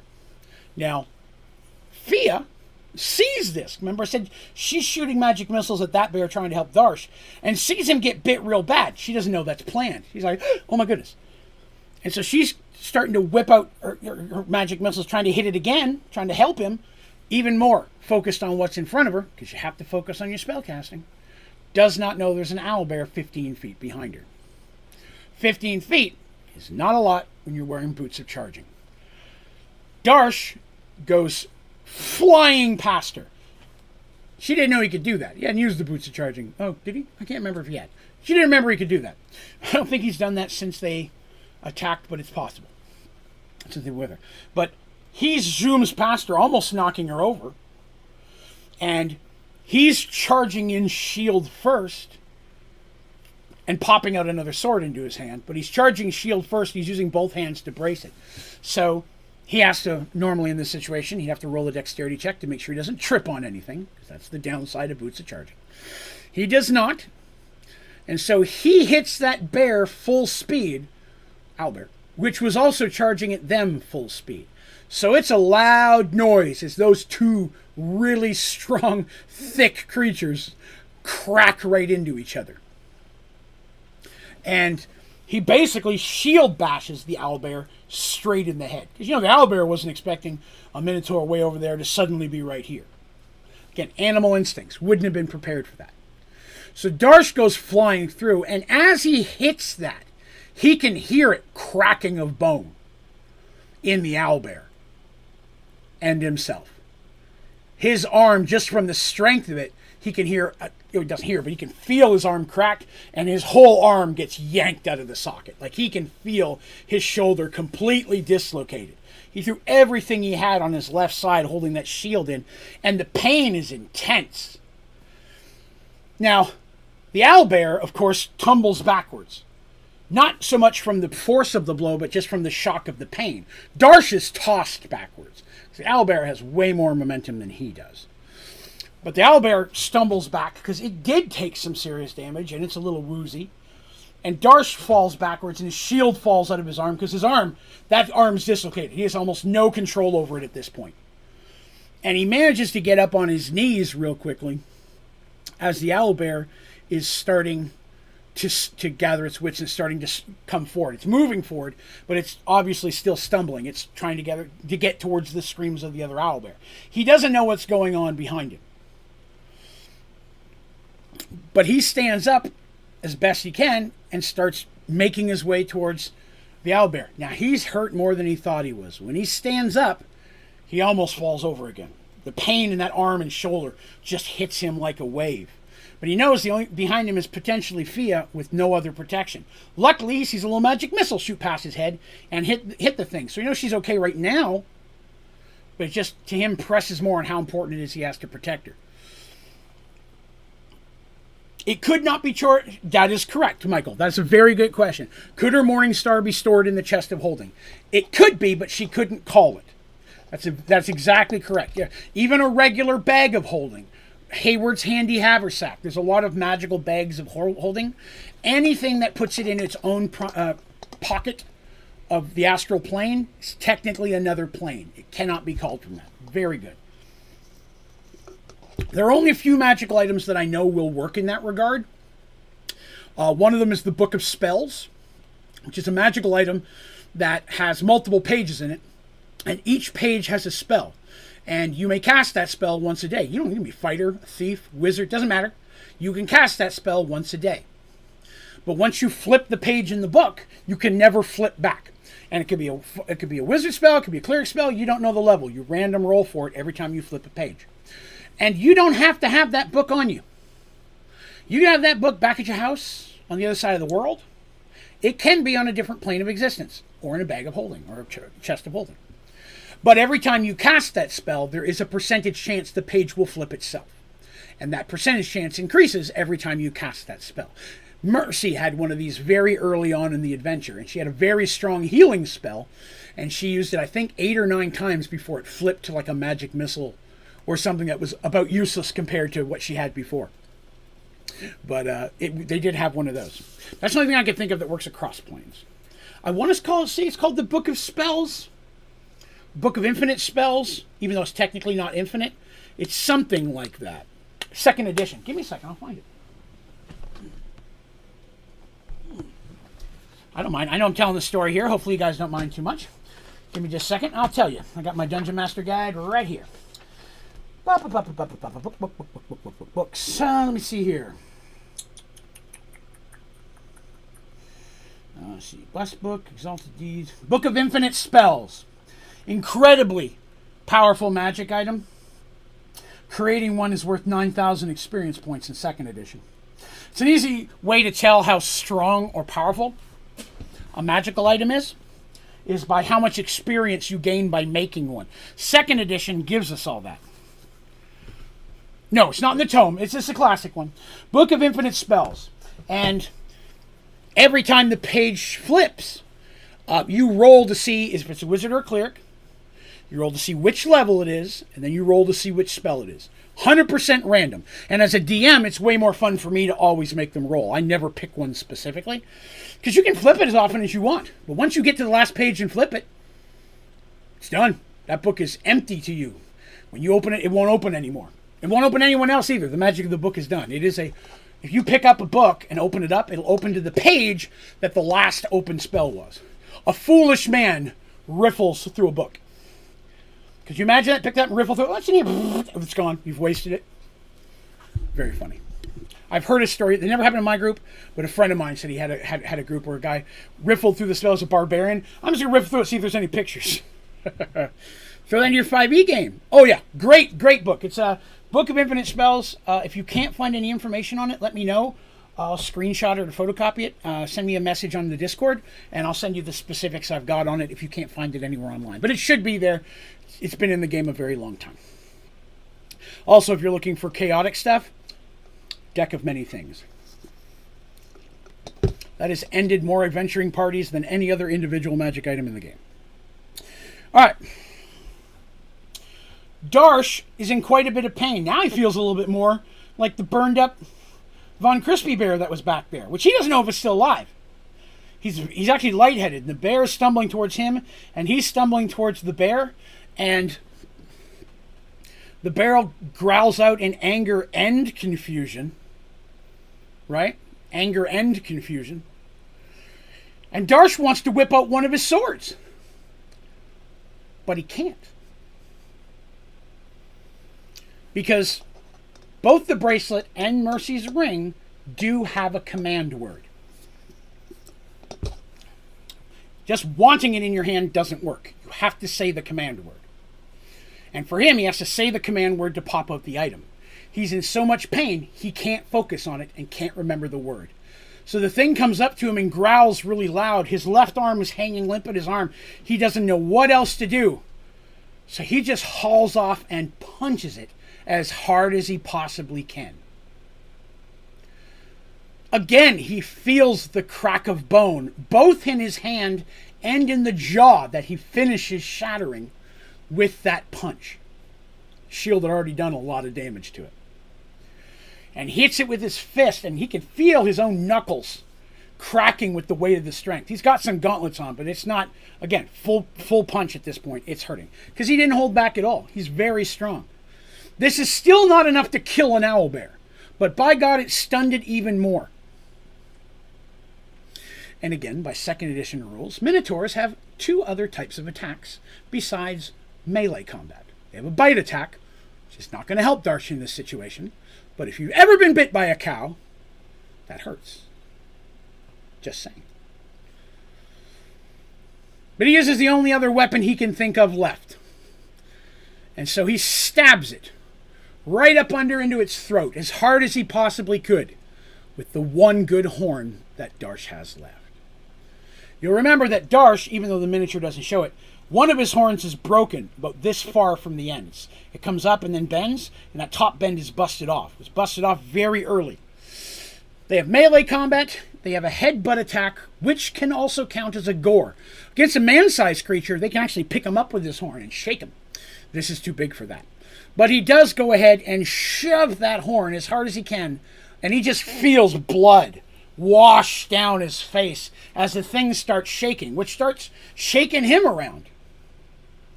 And then he feels himself hit the ground as a large weight lands on him, and his body fills with pain.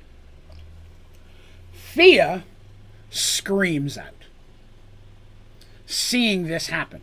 Dandy had already been tossing several different daggers some of her better ones at that owlbear. The second she saw Darsh go rushing in, his shield hit the ground. And when he stood up and he looked off busy and his arm was basically dead, she knew Darsh was in trouble.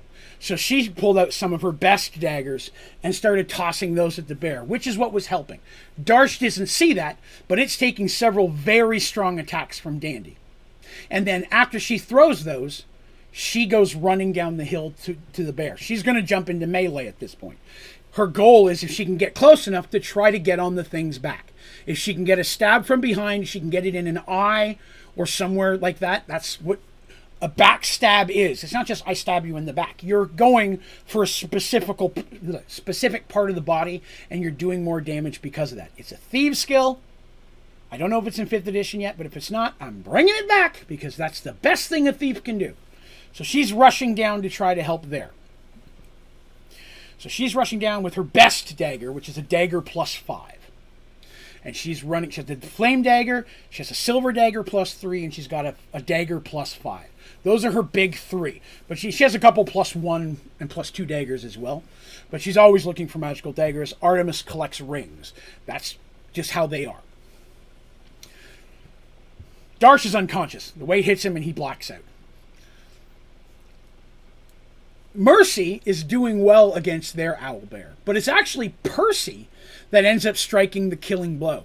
Mercy does a good bit of damage, and the bear turns on Mercy and gets a good hit in. But when it does, it raises its arm to hit her, because remember I said she's on the side of it. It reaches up to hit her. By doing that, exposes its underside. And Percy comes in and stabs it straight through and manages to get it clear in the heart. And it stabs it, and the bear cries out, and he's being pulled around a little bit, but he manages to pull the sword out and then hack at it again, and Mercy comes at it, and a few hits, and it drops down. The one that Darsh first got is dead on the ground. His sword strike through the head was enough to kill it. It wiggled around a little bit, but it's still over there. Very stinky. Very still crispy. On the outside, but possibly still tender in the middle. And Fia quickly yells at the Artemis that Darsh is under that thing. And they're like, what? Because, they're all in the middle of a melee. They don't have time to watch what Darsh is doing. So Artemis, they all go running over there real quick. And the bottom half of Darsh is sticking out from under the owlbear, but he's face down. That's a problem. He was in the head and it got pulled down. We don't know if he's dead. Did his head get cracked? What's going on? He's laying on his face. That kind of weight, if his face is being pressed into the wet sand next to this lake, he could be suffocating to death. Well, there's not a person in this group who can lift an owlbear, except for the guy unconscious underneath of one. So very quickly, they drop the chest of holding. Mercy jumps down and comes back out with some rope.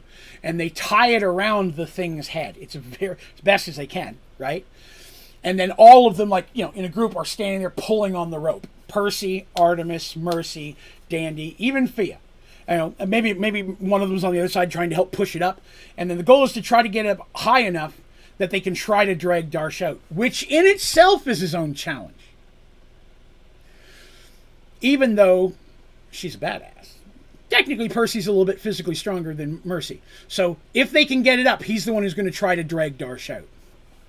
And they pull hard, and they pull up, and they manage to get it lifted up enough where Percy's able to tug and pull him out. It takes a few tries, because he's got a horn stuck in its throat, but he manages to pull Darsh out. And they roll Darsh over as the owlbear thumps back into place. And, Dandy walks up to it and stabs it a few extra times in the neck, just to make sure. You don't know if an owlbear is going to get back up again. So I can just picture her walking up, going, just stabs it a few extra times in the eye and in the neck, and just making sure. And then she probably walks around to the other ones and does the same thing. Better safe than sorry. Well, Artemis immediately gets to work on Darsh. He's in rough shape. He's not dead, thankfully. He's still alive. His horn also did not break, the other one. Man, the character, young lady who played Darsh would have been pissed if I'd have broke his other horn. But did not break his other horn. But they managed to. She starts casting heal spells. Again, she's got to whip out some of her bigger spells to do this. Mercy has to pop that shoulder back in. And they decide to do that before Artemis uses her bigger spell, because it's going to be way easier if he's unconscious on him. But it takes a lot, but Mercy's able to pop it back in. And then Artemis begins casting multiple heal spells. Several of the other people are hurt a little bit. Percy and Mercy. Fia didn't take any damage, and Dandy was never in melee. She never reached it to the bear before Darsh had hooked it up. But Percy and Mercy had taken several injuries themselves, but nothing life. So they're like, no, deal with Darsh. We're fine for now. And yeah, they're able to heal up Darsh pretty well. But even with the spells that she uses, he's still in relatively sore shape. Like, he can get up and walk around. I mean, he's not good yet. He's unconscious for a couple of hours. She lets him rest because a healing sleep is just better that way. Lets him rest there for a bit while they search the rest of the area. Very well armed, gathering up all their weapons, because it's already weird that there were 3 of them together. Who knows if there's a 4th? So Dandy gets back up on that hill as a lookout until they're ready to go. Artemis and Fia stay with Darsh, and Percy kind of just walks around that area looking both ways in case something attacks. Mercy goes alone into the cave to see if there happens to be any survivors, which of course there are not. She finds the bodies of at least 2 people. At the state they're in, it's hard to tell for sure because they're not, pieces of them. And she is able to find on a hand a small signet ring that she does take off. It's very common in nature, not owned by somebody of value. Hopefully that will help identify the person's family. And that's the only thing of real value that they find in there. Sometimes owlbears will have some treasure because of the stuff just on the bodies that they take. But owlbears don't necessarily seek out treasure. If they grab somebody who had a pouch of gold, they may have the pouch of gold, but they don't gather treasure themselves. Great to throw at a party, though. Again, giving you an example. An owlbear is a very big challenge for an early level party. This is not an early level party, and 2 of them were tough. 3 did some serious damage. Had I thrown in 5 or 6 of them, I probably would have wiped the party. Owlbear are just that strong. That or they would have had to start using their really powerful magic items to, save themselves. Because they all have some really powerful magic items that are limited use that they hang on to for extreme emergencies. So it's several hours before Darsh is finally able to wake up. Still very dizzy, and there's still quite a bit of pain in his arm. Not only was his shoulder dislocated, but there were several fractures in that arm, and he had cracked a couple fingers and a knuckle. Artemis has healed all those things, but even though they're healed, they're still sore and weak spots. If he was to haul off and punch a punching bag, he might repop those knuckles again. It takes time for the full heal to go through. That's how I kind of play D&D. There are spells that'll just bring you right back as if you just woke up fresh and early. Those are harder to cast, and they cost more. So healing spells will heal you. Doesn't necessarily mean they're going to make you feel great. They're able to make their way back to their horses, which they left tied up on the other side of the lake, so they didn't freak out or anything. And they begin making their way back to town. It's late in the afternoon, beginning of evening, when they finally return. With them, hanging from Darsh's horse, because Darsh has a huge horse. You can imagine Darsh isn't just hopping on an everyday horse. He weighs as much as a regular horse. So Mercy always has 1 or 2 real large, like Clydesdale-looking horses in her stable for when Darsh or another Minotaur ally shows up. She's a horse lady. That's her thing. Loves her horses. So she breeds horses. She has several huge ass. If you don't know what a Clydesdale is, look them up. They're my favorite horse. Never got to ride on one. That'd be awesome. They're massive freaking horses. So yeah, he hops on one of those huge ass Budweiser pulling Clydesdales and makes it forward on that kind of thing. But hanging from the belt are 3 owlbear heads, which themselves heavier than the average head, but his horse can handle it. What? Oh my God, you just said it? Yes. Yes, I did. Yeah, he's got the real shaggy feet. I love the shaggy feet horses. So they get back with not 2, but 3 owlbear heads. There's no denying that these people successfully did what needed to be done. The mayor, of course, immediately comes out. The guy, what I said his name was Mark, pays them the money promised. Shocked that there were 3 of them, and very dismayed to find that there were several bodies there. In fact, he does know that the signet ring did belong to the man that he had asked about, but the other two bodies he doesn't know. So he's going to reach out to some of the other farmsteads and such in the area, see if we can find anyone else that's gone missing. He's very sad to hear that happen. Could be there's always some people who live alone. Could have been one of them, and so there's no one to report they're missing, you know. But that being this case, Willem, on the other hand, is like, oh, 3 owlbears, huh? And Darcy's still got some bruises on him, and, you know, and he's like, yeah, 3 owlbears. And he's like, I think I made the right choice. Well done, well done. He claps Darcy on the shoulder. Darcy's like, ooh, yeah, right choice. Oh, God. He's like, yeah, we travel a lot. We're going to go get some rest now, get a bite to eat and sleep. Sure enough, they get feet, and then they go to sleep, because the next day, the caravan is going to arrive. And they will be heading north to Star's Reach. Of course, what the citizens don't know is wrapped up inside of what was an empty barrel, deep inside of the chest of holding, prime cut owlbear meat.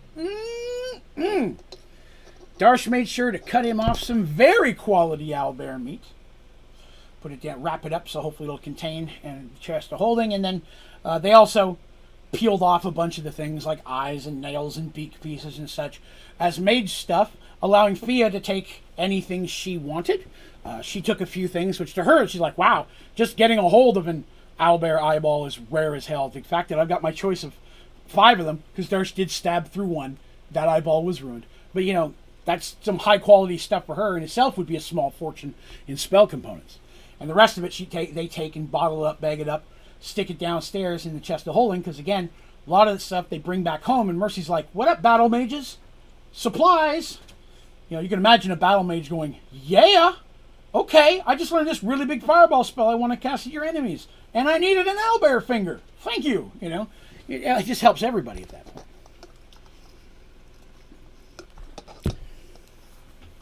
So they manage to get back, get some food, and get some sleep, and heal up, because the next day, caravan will arrive, and they'll be heading north. Big babies, you're fine, Dark Wolf. I knew what you meant. You're good, bud. Now, about that time,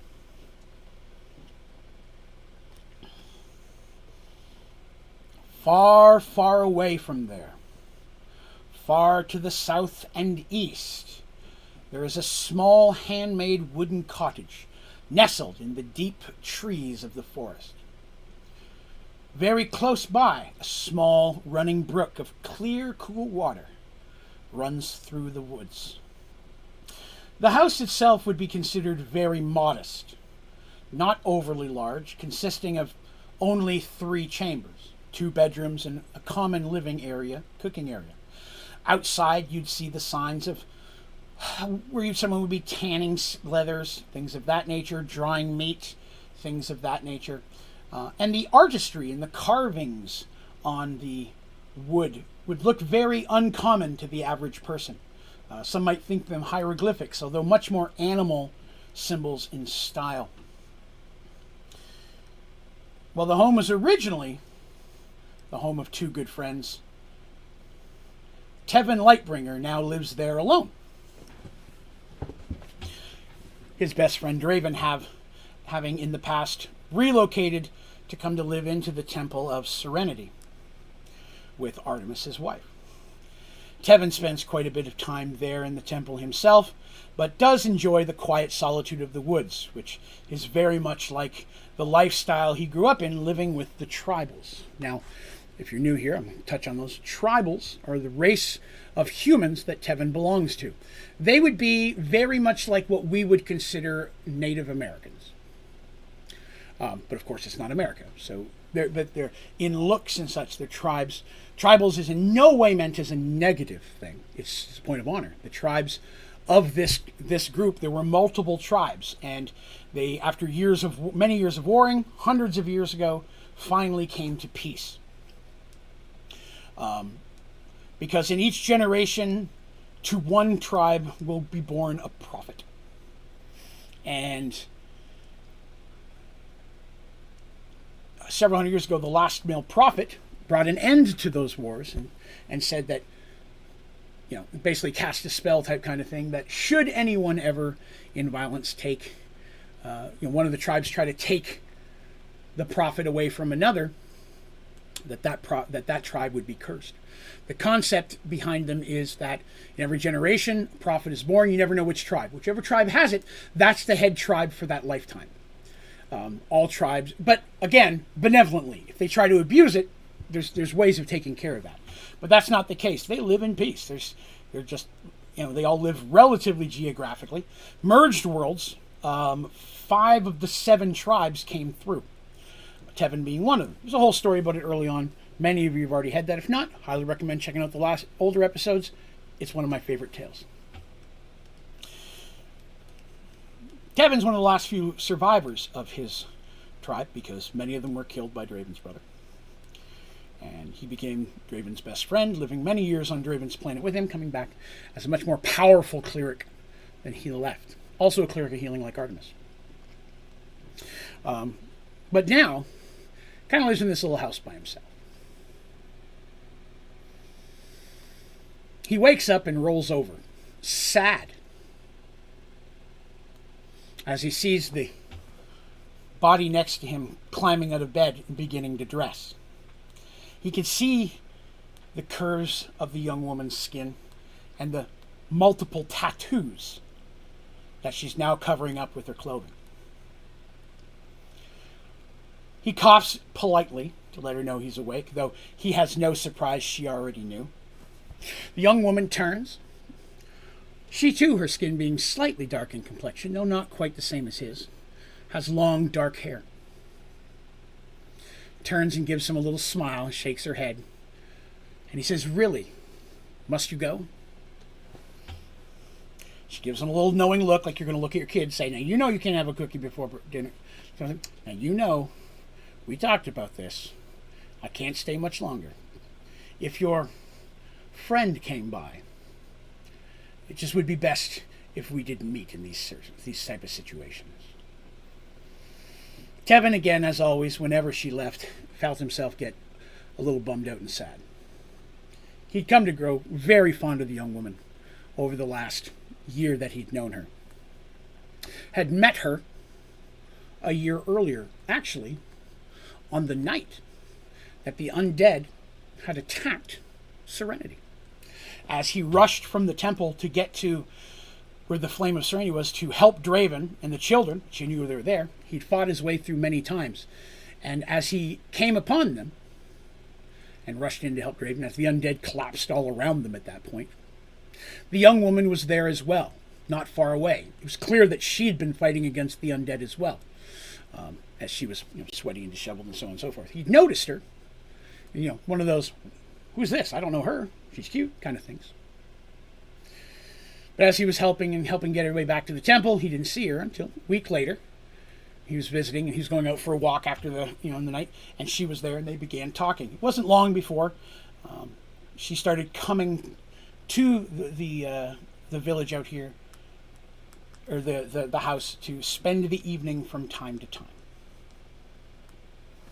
Now, Tevin knew very little about her, other than her name is Kat. Now, probably short for Catherine or Katrina. Who knows? In fact, he couldn't even be sure that was her real name, as secretive as she was. Now, he knew that she was a member of the Thieves Guild, although what level or of what rank in the city, he didn't know, nor did he ask. That side of her life, she'd made it quite clear she did not want to discuss with him. But it was also true that she had feelings for him. He knew this by the fact of the time they spent together and as often as she came back. Playfully, she climbs back into bed and gives him a long kiss and says, "I have to go. I don't know when I'll be back, but I'll be back when I can." And he nods, smiling, trying not to let on how sad she really is. She grabs her sword and straps it on her belt and pokes the knives back into her vest as well. And with a wink and a smile, opens the door to his room and leaves. She'd made it quite clear that it was important that she not run into Draven whenever Draven was here. So she has nothing against Draven. Draven does not know her, but it would be best in the long run if the two did not have any contact. Especially because of her profession, being a thief.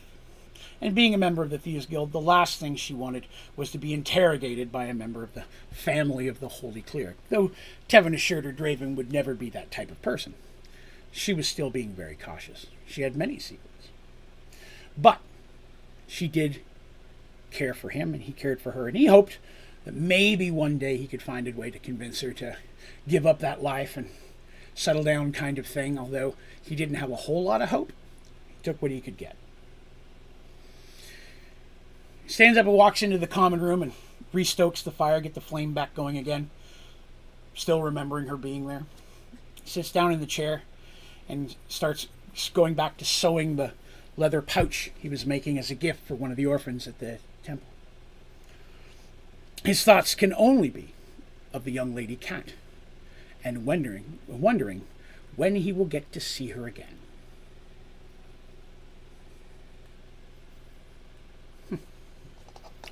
Drink my chocolate milkshake.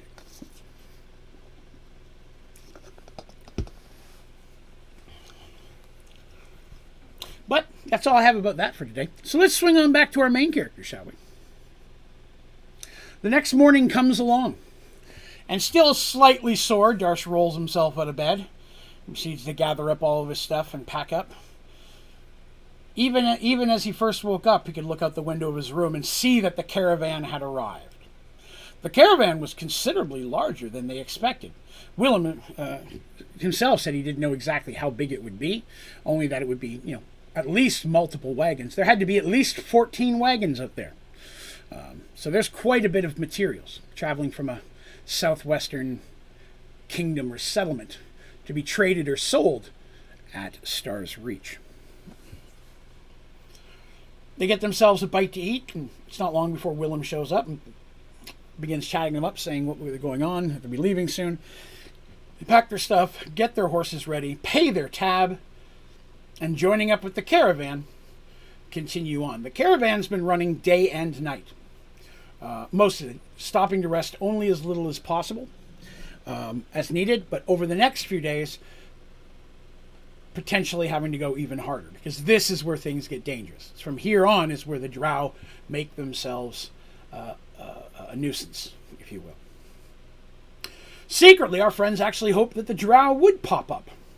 Getting a sight of them, maybe get an eye for their numbers, make out any of the symbols on their clothing of their clan, any of this stuff might be important information into figuring out who these drow were. Were they drow they've known before?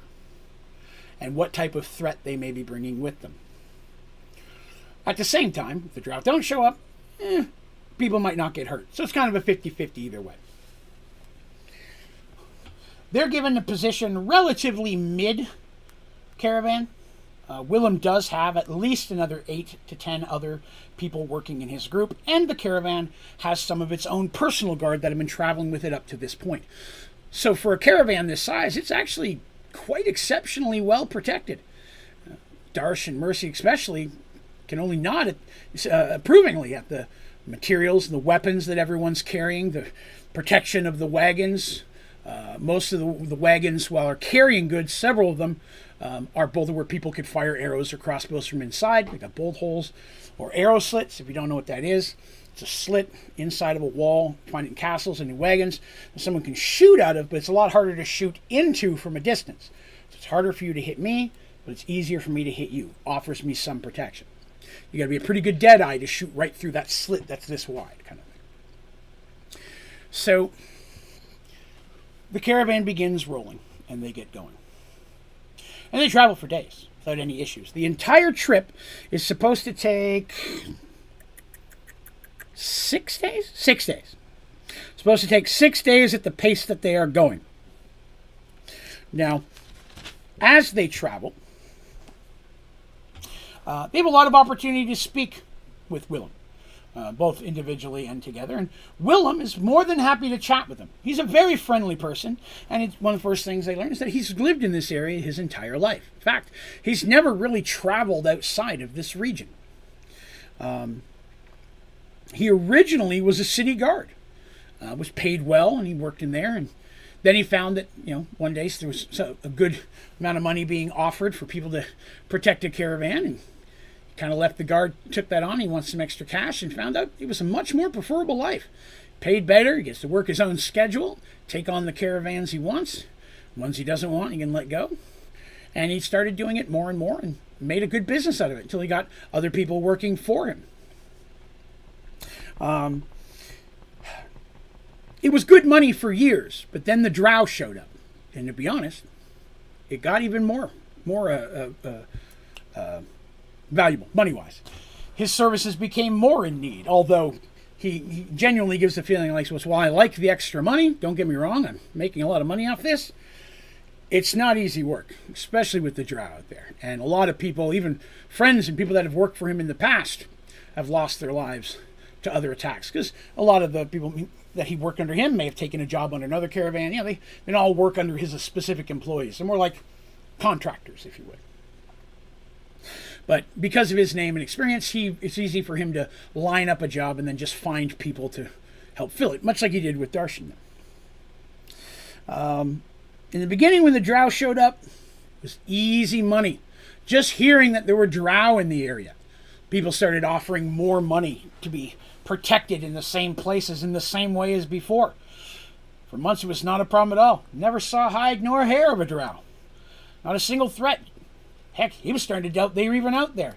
It might just be rumors, but rumors that were making him a small fortune. But then things began to escalate. It began to escalate quickly. The drow then had moved from just stealing crops and stealing items from homes and things of that nature and animals to starting to actually kill. Started with a farmstead family being completely wiped out. Then a very small caravan of just 2 wagons of one actually small merchant group was discovered completely burgled. Everyone left for dead. At that point, things got a lot harder.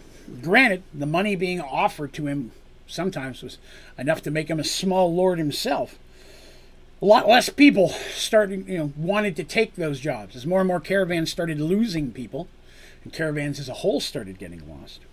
It became hard to find people, so he had to pay even more, which made him charge more, which was still fine, but he lost some good friends that way. Now, Warren and his miscellaneous crews have successfully defended from 3 drow attacks. This is the part that catches Darsh's and Mercy's and the group's attention. There have been 3 attacks by drow that he has managed to drive them off, luckily through numbers. As to how many drow there are, he has no idea.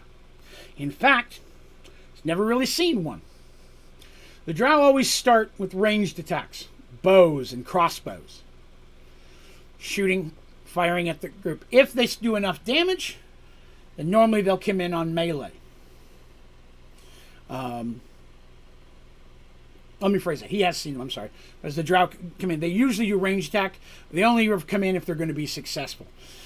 And his numbers have always kept that from really being an issue. The few times he's seen a drow, of course it's dark, it's in the woods, but he's managed to fight them. He's injured a few, but they've never been able to recover a body, because the drow always take their dead with them, which sounds right. That's about normal. But he's successfully defended 2 of them. He never once came into melee. The 3rd one he did. That was the most recent one. The drow were getting more bold.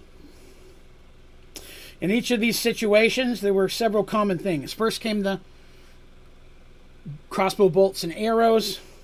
Then the hooting of the drow, yelling from the woods around them, probably to discourage them, hide their numbers. And then at some point, melee. Darsh, Mercy, and Danny start asking questions over this time. How about magic? Have they cast any magic spells at you?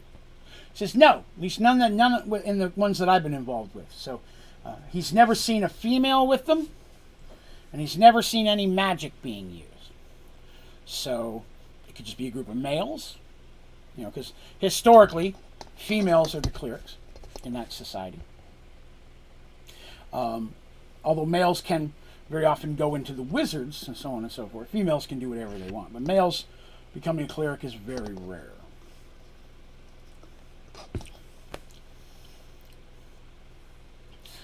from all the different information they get from Willem, they're kind of gathering it. They talk about it at night when they have some resting time or time together while they're riding along.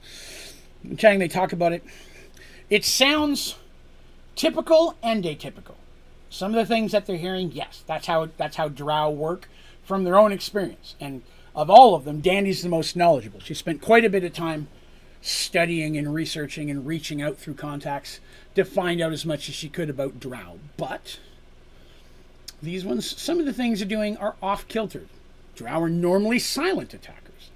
So the hooting and calling and such, they're definitely, Willem always says when they are calling out, it's a language they don't know, probably Elvish. So there's not a lot of elves in the area, so a couple half-elves, but none he's ever traveled with. So if it's some type of Elvish, he doesn't know it. But they also have to address, it's possible these drow could be from a completely different world. Merged worlds is a combination of a million worlds. These could be atypical drow because on that world, those drow are different. Does that mean it's the drow they're looking for or not? It's too early to tell.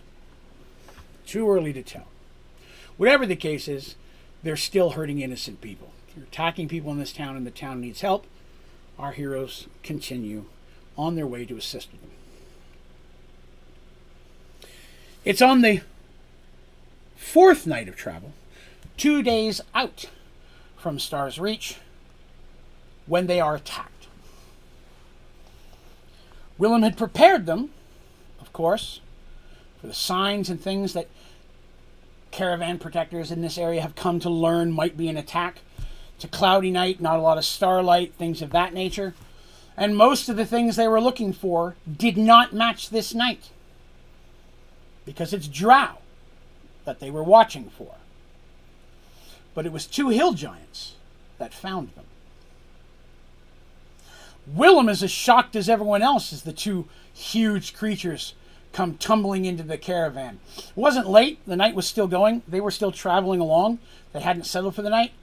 But then all of a sudden they hear the boom in the trees cracking and 2 large hill giants come out from one side of the road. You can imagine the shock. These people are already on edge, worried about drow, looking for shadows in the trees everywhere they could. Then all of a sudden, 2 monstrous beasts come tumbling out of the trees. To his credit, Willem and his guards immediately snapped into action, trying to gather people up to defend the caravan and to take on the hill giants. Darsh and friends, which is what I like to call them sometimes.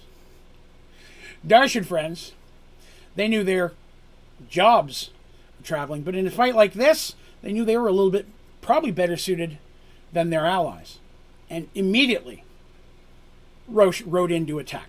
Darsh and Mercy quickly on the ground. Percy, making sure that Artemis and Theo were safe, then moved in to help as well. As much as he wants to help protect Artemis, keeping giant man things from getting close is the best thing you can do. While this fight was going on, both Darsh, Mercy, and Dandy, I don't know if that's both, that's technically 3 people, all had the same thought. Are the drow allied with these? And are the drow going to attack us from behind? This is something they were very concerned about the entire battle. As far as the battle itself, it went rather smoothly. Hill giants, seeing a large collection of squishy man people, horses, which are delicious, and whatever goods they could find in the wagons, which could be more food things and such, valuables, thought it would, there'd be some protectors, but it would be an easy take, even though it did look like there was a few more people than normal. What they were not expecting was Darsh, Mercy, and their allies. They had fought giants before, many times, and were very experienced in strategically how to deal with that.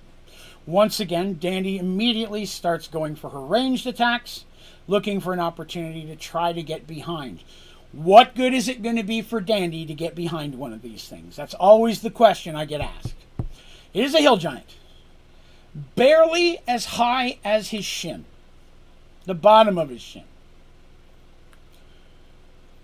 Can you backstab something on the back of its shin? Yeah, baby, you can. Hamstring is a muscle and tendon that runs across the back of your leg. And if you've ever heard the term to be hamstrung, it's called that because if you cut that, you lose the ability to stand or control your foot from your knee down there. Knee down, you lose that. Dandy may not be able to cut an entire tendon with their little knives and such, but they're sharp enough to cause some damage in that area. So yes, it is possible for even a small rogue to do some pretty serious damage, right? Yep, Achilles tendon. There you go. There's a lot of surprisingly, there's a lot of stuff in your feet and ankles that can affect how you move.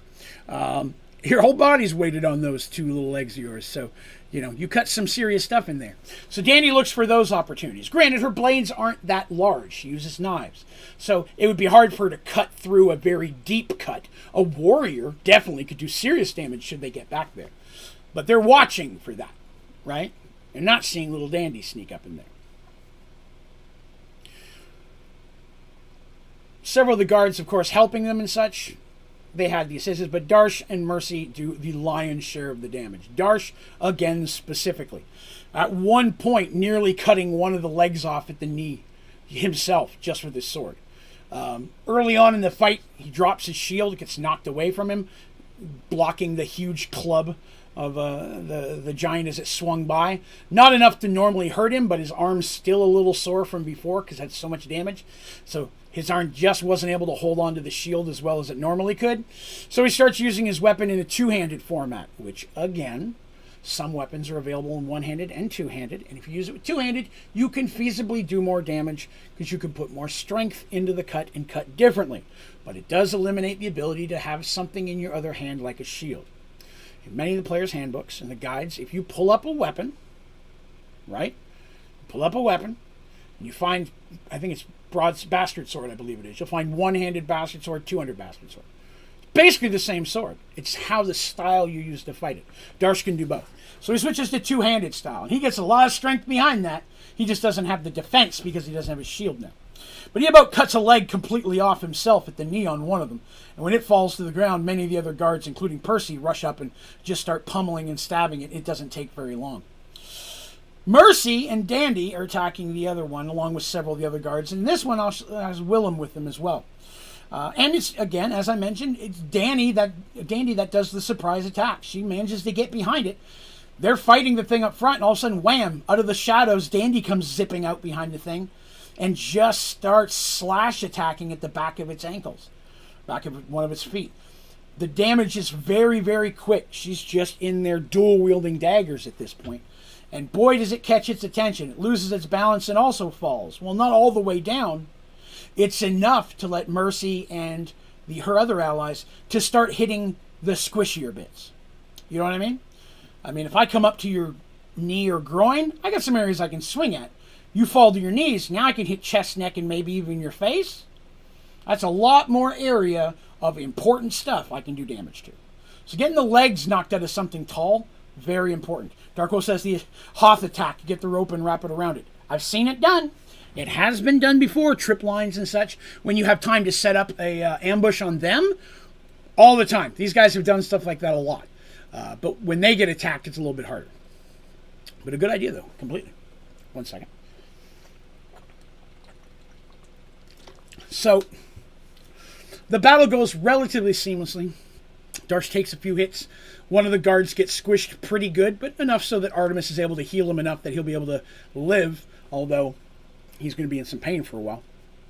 But they manage to successfully take out the hill giants.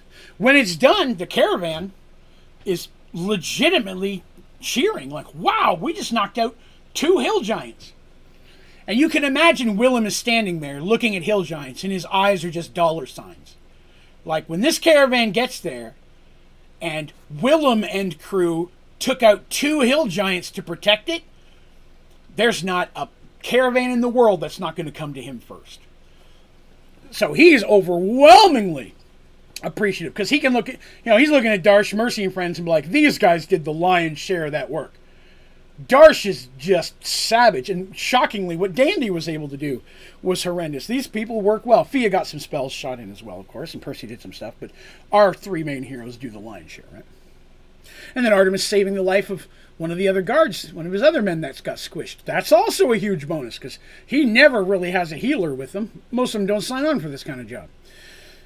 So he's just seeing dollar signs. The hill giants, of course, don't have anything of value, and they immediately carry on as quickly as they can to get away from the hill giants, of course, in case there's more. But B, they need to get to the city and let them know there's hill giants out there. Were there more? Was it a random attack? Did they have something to do with the drow? There's no way to know. But he needs to let the other caravans and the other city guards know there may be additional threats in the area now, because everybody's got the same thought. Are they in league with the drow? Not normally the kind of enemies or the kind of people that the drow would deal with. But these may be atypical drow.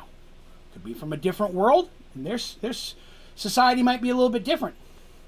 Teaming up with giants, which again, they're hiding in the hills, in the mountains, hill giants. There's a lot of things that would point how these things could very easily be tied together.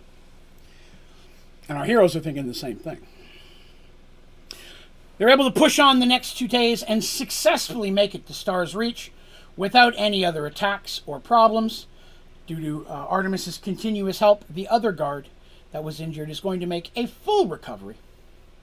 He's very, very thankful for Artemis's help. And, you know, everybody just likes to have Artemis give them a blessing. You'd be surprised people come over with their food and they'd be like, would you mind blessing my stew? There's your stew. Thank you very much. Because that, you know, you just got to say you bless it. And to them, you know, superstitious folks, right? They make it back to the city. Or make it to the city for the first time. The city of Star's Reach is smaller than Serenity, but much more densely packed. The city streets are definitely thinner. Wagons and stuff. They're still streets, but I mean, the buildings are a lot more clumped together. As Serenity grew and the land was all Mercy's and she started, you know, selling or leasing that out, building the roads, it was easier for her to space things out in a city as it grew. This one grew over time, and people just wanting to be close to the center hub just kept building and building and building. So as I mentioned in the last episode, it was originally just a small trading camp that grew into the huge city that it is now. So it's very, very congested. As soon as they get into the city, they start looking around, looking for signs or clues or anything that might be an issue. And as always, one of the first things that they notice is that there is some poverty in the city. They can see some homeless or beggars and things like that. You know, look like little orphans running around the street, whatever the case may be. But it's not bad. It's not as bad as many of the other cities they've been into. In fact, most of the buildings and businesses they see are in pretty good repair. Like, they're in good shape. It looks like a relatively wealthy town, which again makes sense considering it is a trade town. Now, to stress that a little bit more, this city is the central trade hub for multiple other cities. Many of those other cities in the past at different times may have been at war or fought against each other for one reason or competed. But Star's Reach has always been a neutral ground, and anyone coming there can trade or sell their goods to anyone. None of that combat, none of that war crosses into their borders. It won't be tolerated. If so, your kingdom will be barred. And that's a problem, you know? If you're 2 kingdoms out of, let's say, 6 that surround this place, right? You're fighting, but now your opponent is the only one that can go to this city and trade for weapons and gear and supplies from the other cities, the other big countries, because you're not allowed in, you're going to lose. So it is an overwhelmingly rare situation that there's been any issue inside of Star's Reach itself. Probably centuries at this point. It's been around a long time. The city, of course, has a mayor. All cities do. Well, most cities do. But the mayor is actually chosen by the merchant lords. They learned that from Willem. So when they arrive there, they get to see that. The city has several inns. It has a huge market, rivaling Paxawal's, which is shocking, considering it's half the size of Paxawal. Now, they don't even get a chance to get 10 feet in the city before he's already offering them another job. Like, listen, you guys are great. I'll pay you double, because you did most of the work. I'll pay you double. I've already got another one lined. They're like, we appreciate it. We've come here for a reason. He's like, okay, I had to at least ask, but you know what? I'm going to be here. Some of the caravans in protection I don't go with. I just prepare it. I get guys hired, especially some of the smaller ones. The big jobs like this, he leads himself. He's like, so you can always find me, or find out about me at the Silver Kettle. It's an inn on the end of town. I kind of run my business out of there. I'm partnered with the owner. So if you need a room or anything, you're welcome to come down there. I'll get you a good deal. I'm there if you change your mind, want to make some more coin, or you get this taken care of, you want to head back down south, I'm sure I can get you a job heading that direction, get you some money on the way. Because again, only dollar signs when he looks at these guys at this point. Again, they're very friendly, thank him very much, but they've decided to, finish their original business, come here, find out what's going on, and try to help them out. And they also decline offer a room at the Silver Kettle, so they've already made arrangements. They head to an inn known as the Lucky Dagger. And the reason they go there is because Aaron had mentioned that that's where he was going to be with his companions. And as I mentioned, they're trying to catch up with him. Because it's better if they see him and say, don't tell him who we are, before he sees them and says, oh, hey, look who it is. It's not that he would, but they don't want to take chances, right? So they make their way towards the Lucky Dagger. It's a nice inn. It's clean. Not super busy, but pretty well. Getting rooms is very easy. Going everywhere, they have the same 2 reactions they have everywhere they've ever gone in their entire lives together. Everybody is happy to see Artemis. Everybody is nervous when Darsh walks in the room. You know what I mean? You just imagine that. There are no other Minotaurs he's seeing anywhere in this area. Also not a lot of elves either, so Artemis is the flip side of that. But again, when they mention, hey, we're mercenaries and he's my personal guard, a lot of times people are like, okay, that makes sense. That makes sense. Okay, she hired him personal guard. That looks like someone who's going to guard someone who looks like this. Still makes people nervous, but when you're like, hey, he and the Templar are my personal guard, people are like, okay, all right. A really pretty elf, high-ranked cleric. Okay, we get that. That makes sense to us. Even though it's Darsh and Mercy that normally run the show.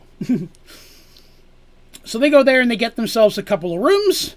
They decide to take a couple days to just kind of hang around, get a lay of the land, see what's happening.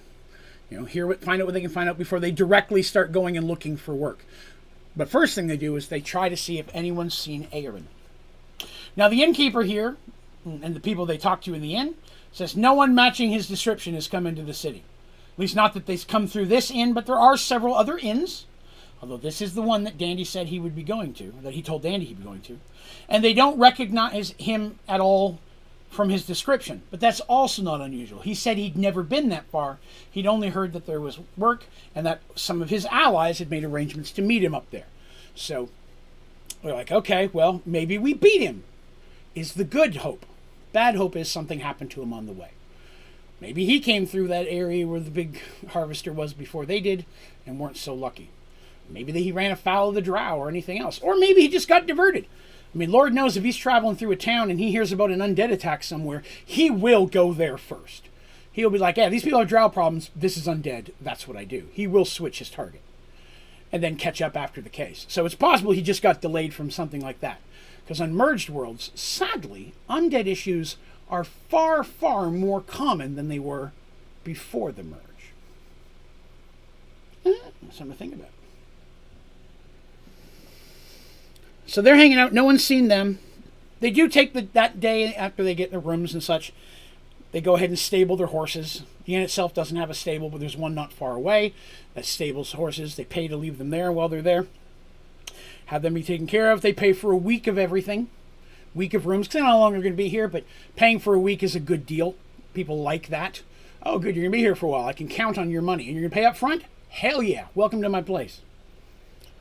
And they do make their way around town and hit up a couple of the other inns, just in case, but everywhere they go, no one has seen any sign of Aaron. But it's just possible that they got there first. They are going to watch for him, but Dandy, more than the others, is a little concerned because she knows how dangerous a hunter's life can be, and is concerned he may have gotten embroiled in something else. And even though she only met him the once, he was a really nice guy and a fellow hunter, so she felt very akin to him. So as they're bumbling around city, they learn a few basic pieces of information. Again, the town mayor's name is Bowman Baker. His father, ready for this, was a baker. He was chosen by the Merchants Guild. He is very well liked by the people. He's very good at his job, very friendly, taxes are not high. Wait a minute. Trying to remember. Weren't there giants at the battle at the Valley of Sacrifice? Yes, there were several giants at the Battle of the Valley of Sacrifice, Michael. That is correct. There were a few of them in there.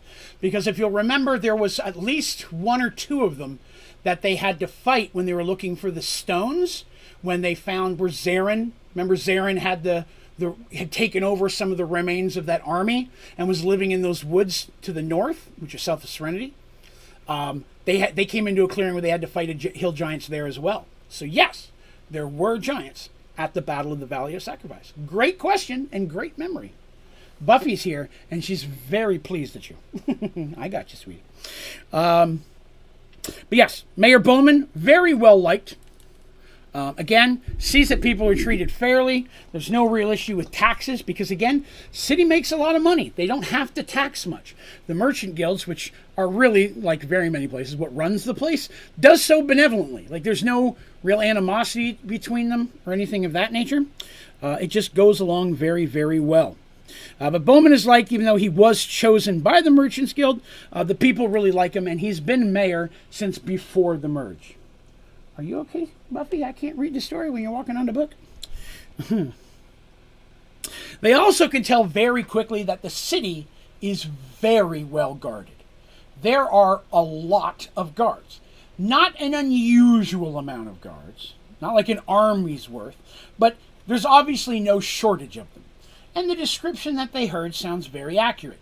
They've got more than enough guards to protect the city, but they don't have an army per se that they would send out to deal with the drow. Because historically, they haven't needed an army. To attack them is to draw the ire of all of those kingdoms that trade through them. One of those kingdoms decide to be a turd and jump in here, they're going to be targeted by the other 5. So they're basically safe through neutrality. You know what I mean? They're in the middle of this hub. Now, there were 6 city countries normally. Now there are only 4 because the merge didn't bring 2 of them. But still, business is good. It's on the second day that a messenger from the Merchants Guild comes to their inn and asks to speak with them. The merchants already have heard of the story about the hill giants. You can imagine. That stuff's going to pass through quickly, not just from Willem, but from all the people in the caravan, right? The caravan's like, oh, do you have any problem with drow? No, but this happened. And then these people popped out. It's Minotaur and a cleric and a little short girl with the daggers and another little short girl with the bonk stick. And they did some mush on these things. They were just cutting legs off and stabbing them in the feet and took them out. All we got was one guy hurt. And then the cleric saved his life. Nobody died against 2 hill giants. That type of story is going to rip through the city. And it's not long for people pop in just in general to, see who the strangers everyone talks about. They walk in, poke their head in, see Darsh, and they're like, yeah, I believe it. And then they go home. But in this situation, they have a person from the Merchants Guild arrive. Now, it's just a courier, and he tells them that the merchant lords have heard of what they've done in helping protect, and heard that they'd come to the city because of the drow problem. They heard the city was offering a reward, and they'd come here to see what was going on. Merchant lords hearing these 2 things, very happy about it. Here's a group of people showing up who want to help us, and they've already helped us very well and in a spectacular fashion against these hill giants. These are the type of people we need. So the merchant lords have asked that they come to the merchant home, which is just a main building, all the merchant lords work out of there, and meet with them to discuss the situation at hand. They were going to take a little more time to look around and such, but this is an opening they needed. What they did worked. So the whole plan really worked better than they expected. So, sure, they're going to go to the guild house of the merchant lords. So they go there that afternoon, and they're brought inside to a room, and brought into a large room with big table, chairs, and there's several people there, and they're introduced to the 4 merchant lords that run this city. The city's mostly square. Not exactly square, but mostly square. And imagine a plus sign in the middle of it is the main roads. There's 4 quarters. Those quarters are basically the different merchant lords sections that they kind of oversee. Different types of businesses. They don't compete. They do that to keep everything neutral. They stay out of each other's business. Because there's a lot of different businesses to have. Everything comes through here. From food to armor, to weapons, leather goods, fish, jewelry, magic items.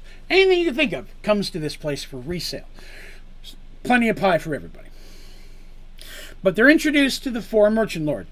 Taryn McGregor, who's a human, Valley Silverleaf, an older half-elf, Brenda Stormshammer, female dwarf, and Caden Black, who is another human. These four merchant lords and their businesses and or families are really the people who run the city. Again, I cannot stress enough, in a benevolent way. Nobody is, oh, they're taxing us or taking all our stuff. Everybody's happy with life here. It's outside here where the drow are that's the problem. And the drow continuing to be a problem, it's only going to make things worse here. So it doesn't benefit any of them to treat anybody poorly. So they're there and they get a chance to speak with them. Of course, they'll say, we heard what you said from Willem, and we had a chance to speak with him ourselves. He's guarded multiple caravans, and we have no reason to distrust what he said. Plus, the caravan itself, there were more than enough people who corroborated the story down to the smallest detail that we have no doubt what we heard was true. And you're exactly what we were looking for when we sent out word that we needed help. I mean, I won't lie, it'd be great if there was 100 of you, but we'll take the 5 of you for now, sure. Willem has spoken highly of them, and everything of their story they believe. We heard your merchants, got a cleric who's doing good with you, that's awesome. A cleric, that's great.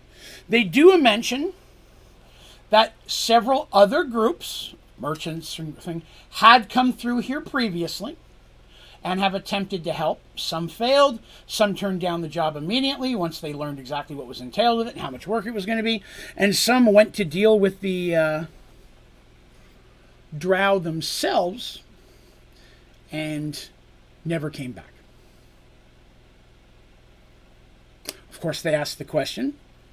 They describe him, but they're like, no, we've never met anyone like this gentleman Aaron that you mentioned, but definitely we'll send out word. If he comes through, we'll get him to you. If you've got more allies that are like you that are coming to help, hell yeah, we'll help get him in here. Again, we want this drow problem fixed. If you got friends, man, tell us what they look like, where they are. We will send everybody to look for them and bring them here for you. So that's cool. There's, at this point, no sign of him yet. So, if I said all attempts to reason with the drow have failed. None of them have ever personally seen or met with any of the drow because they live in the cities. They're merchant lords, but they rarely leave the cities themselves. Though some of their minions have had dealings with them, not like up close, but fought against them and different things and so on. Some of the people that work for them have. Again, they say that they don't leave the city, but they have absolutely no idea how many drow there were. At first, from the first reports, it seemed like just a small group. A few animals got stolen here, some crops taken or whatever. They thought maybe just a couple handfuls of them passing through. They thought nothing of it, told their people just, stay inside, avoid them at all costs. Then it got worse. More and more farms got caught. And then caravans started getting tagged. Smaller ones, then larger ones. And to the point that they're like, there's way too many to be two handfuls. They're estimating their group has to be at least in the 50s to 100s. Michael says, so then it isn't so odd to have giants and drow working together for the group's knowledge and history. That's possible. In that situation, I would say the combining or the force that brought everything together was more Nylat Firemoon, because there were orcs and goblins and trolls and all sorts of things. He just attracted all sorts of minions of evil with promise of treasure and power. So they would have been drawn to Nylat specifically, not so much each other. That's not to say that a relationship could not have been made at that point. A allyship or friendship could not have then grown from the two races. So it's possible, Michael. That's correct. So let's see. So at this point, they're thinking there's got to be at least 50 to 100 of them from what they're hearing. And while they've heard that caravans have killed at least a few, no bodies have been recovered, and it's hard to tell if that's had any effect on their numbers. There's a very large map that they have that they pull out and they showed everyone. It shows the area of everything. The city, the kingdoms in the area that I was talking about earlier, the mountains, the small, it's like a mountain jut that sticks up in the northeast where the drow are supposedly living in the caves up there, from what they could tell. The caves themselves really didn't have anything of value that town's ever known about. They've been there forever, even before the merge. and the land very close to it was not very hospitable for farming and stuff. You'd have to come a good ways away from the mountains to reach any good farmland. So they really never had a reason to go up there and mess with them there. So if the drow had just moved in there and stayed there, it probably wouldn't have been that big of a problem. Here's the issue at hand. This is why they're glad they're here. Because not only is this drow a problem, but this drow is a problem specifically now more than anything else. Because in 10 days, one of the largest caravans they've ever had is going to be coming from one of the kingdoms to the east. They're putting all their eggs in that one basket and coming through as guarded as they can. The other kingdoms have let it be known that they're tired of having to spend all this extra money on guards and such to deliver their goods to trade in this city. And they're starting to think, even though it's longer to go around, it might actually be safer and cheaper to start dealing with each other directly instead of using this city. Star's Reach can't have that.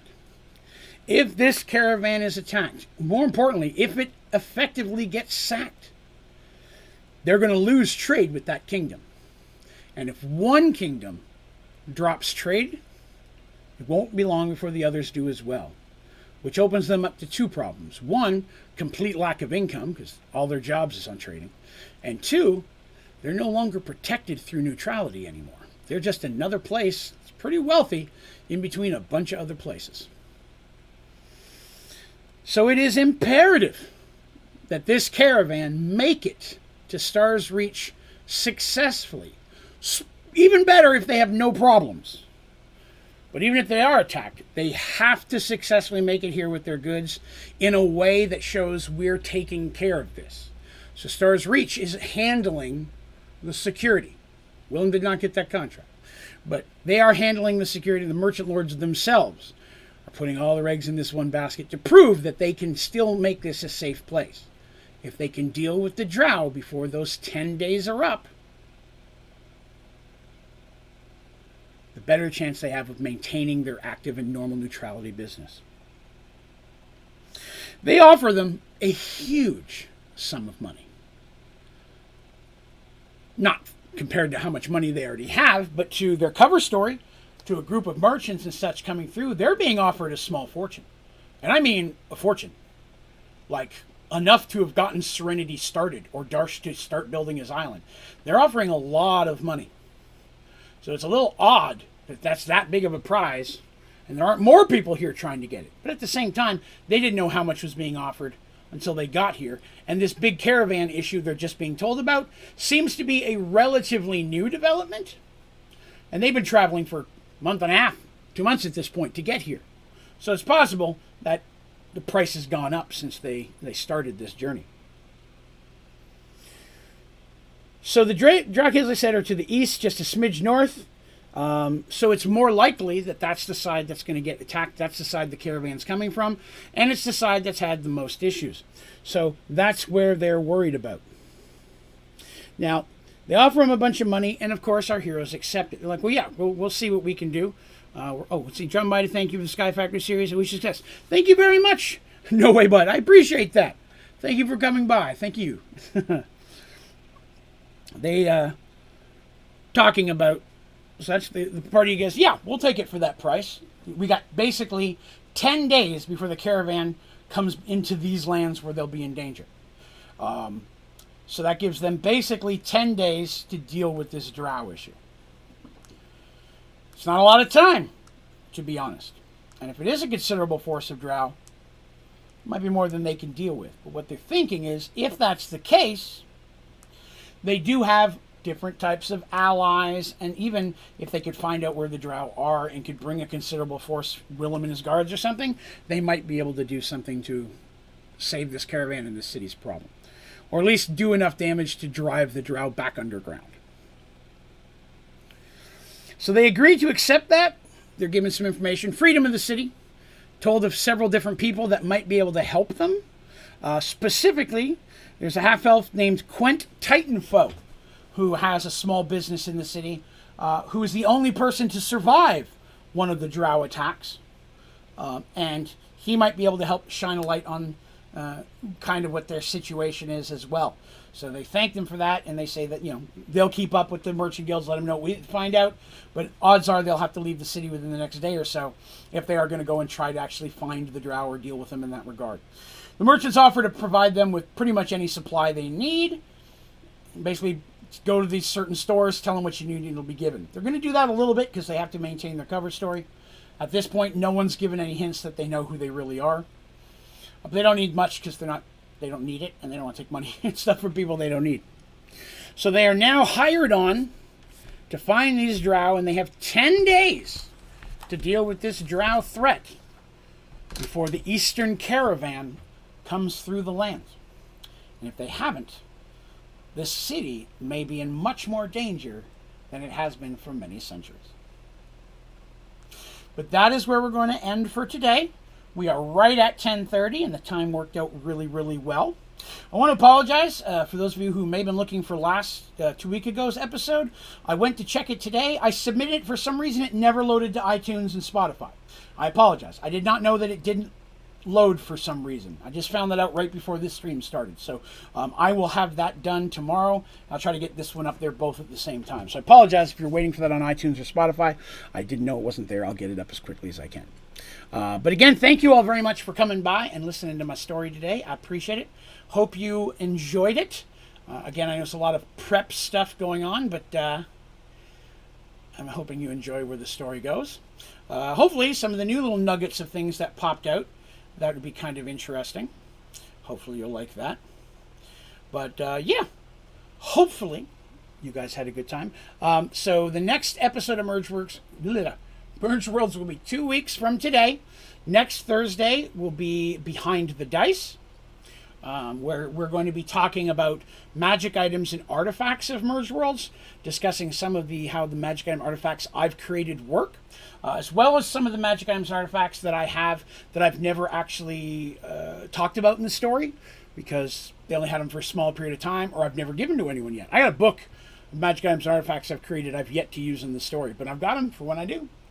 Some of those I'll talk to you guys about today. You'll hear about some of these for the very first, not today, next Thursday. You get to hear about that. So if you like magic items and artifacts and stuff, or you're DM looking for some cool ideas for magic items and artifacts, we'll be talking about that next Thursday. So feel free to swing on by, and potentially, people, if there's specific stats you'd like on some of these things, special abilities, I can get that stuff put on the website or somewhere where you could download it if you want to use any of those items specifically. Dark Wolf says, listening while doing a bunch of stuff at work helps me sane when I'm working. Well, I'm glad that I could be that voice for you. I understand I have things I listen to when I should be working. Thank you again for coming. If you enjoyed yourself today, please remember to click like, whether you're watching this today, tomorrow, or 10 years down the road. It would be awesome if you would, as well as if you'd hit subscribe, so that way you can hang out for all of our videos, streams, and D&D stories. You can also join our Discord channel. If you go to my website, Onlydraven.com, there's a button at the top. You can click on, take you right in. A lot of great people in there chatting about. I got the Mergeworlds thread in there. I talk to Mergeworlds when people have questions and stuff. Feel free to hit me up. It's open to anyone. While you're at my website, if you click the little characters tab at the top, you'll get to see all the minis of all these different characters I've talked about, so you can see what some of these people look like that I've talked about you may have not had a chance to in the past. All right? Thank you all for hanging with me. Love every one of you, and I appreciate you coming by. And hopefully, I will see you again very, very soon for some more Mergeworlds. All right? You folks have yourselves a wonderful day.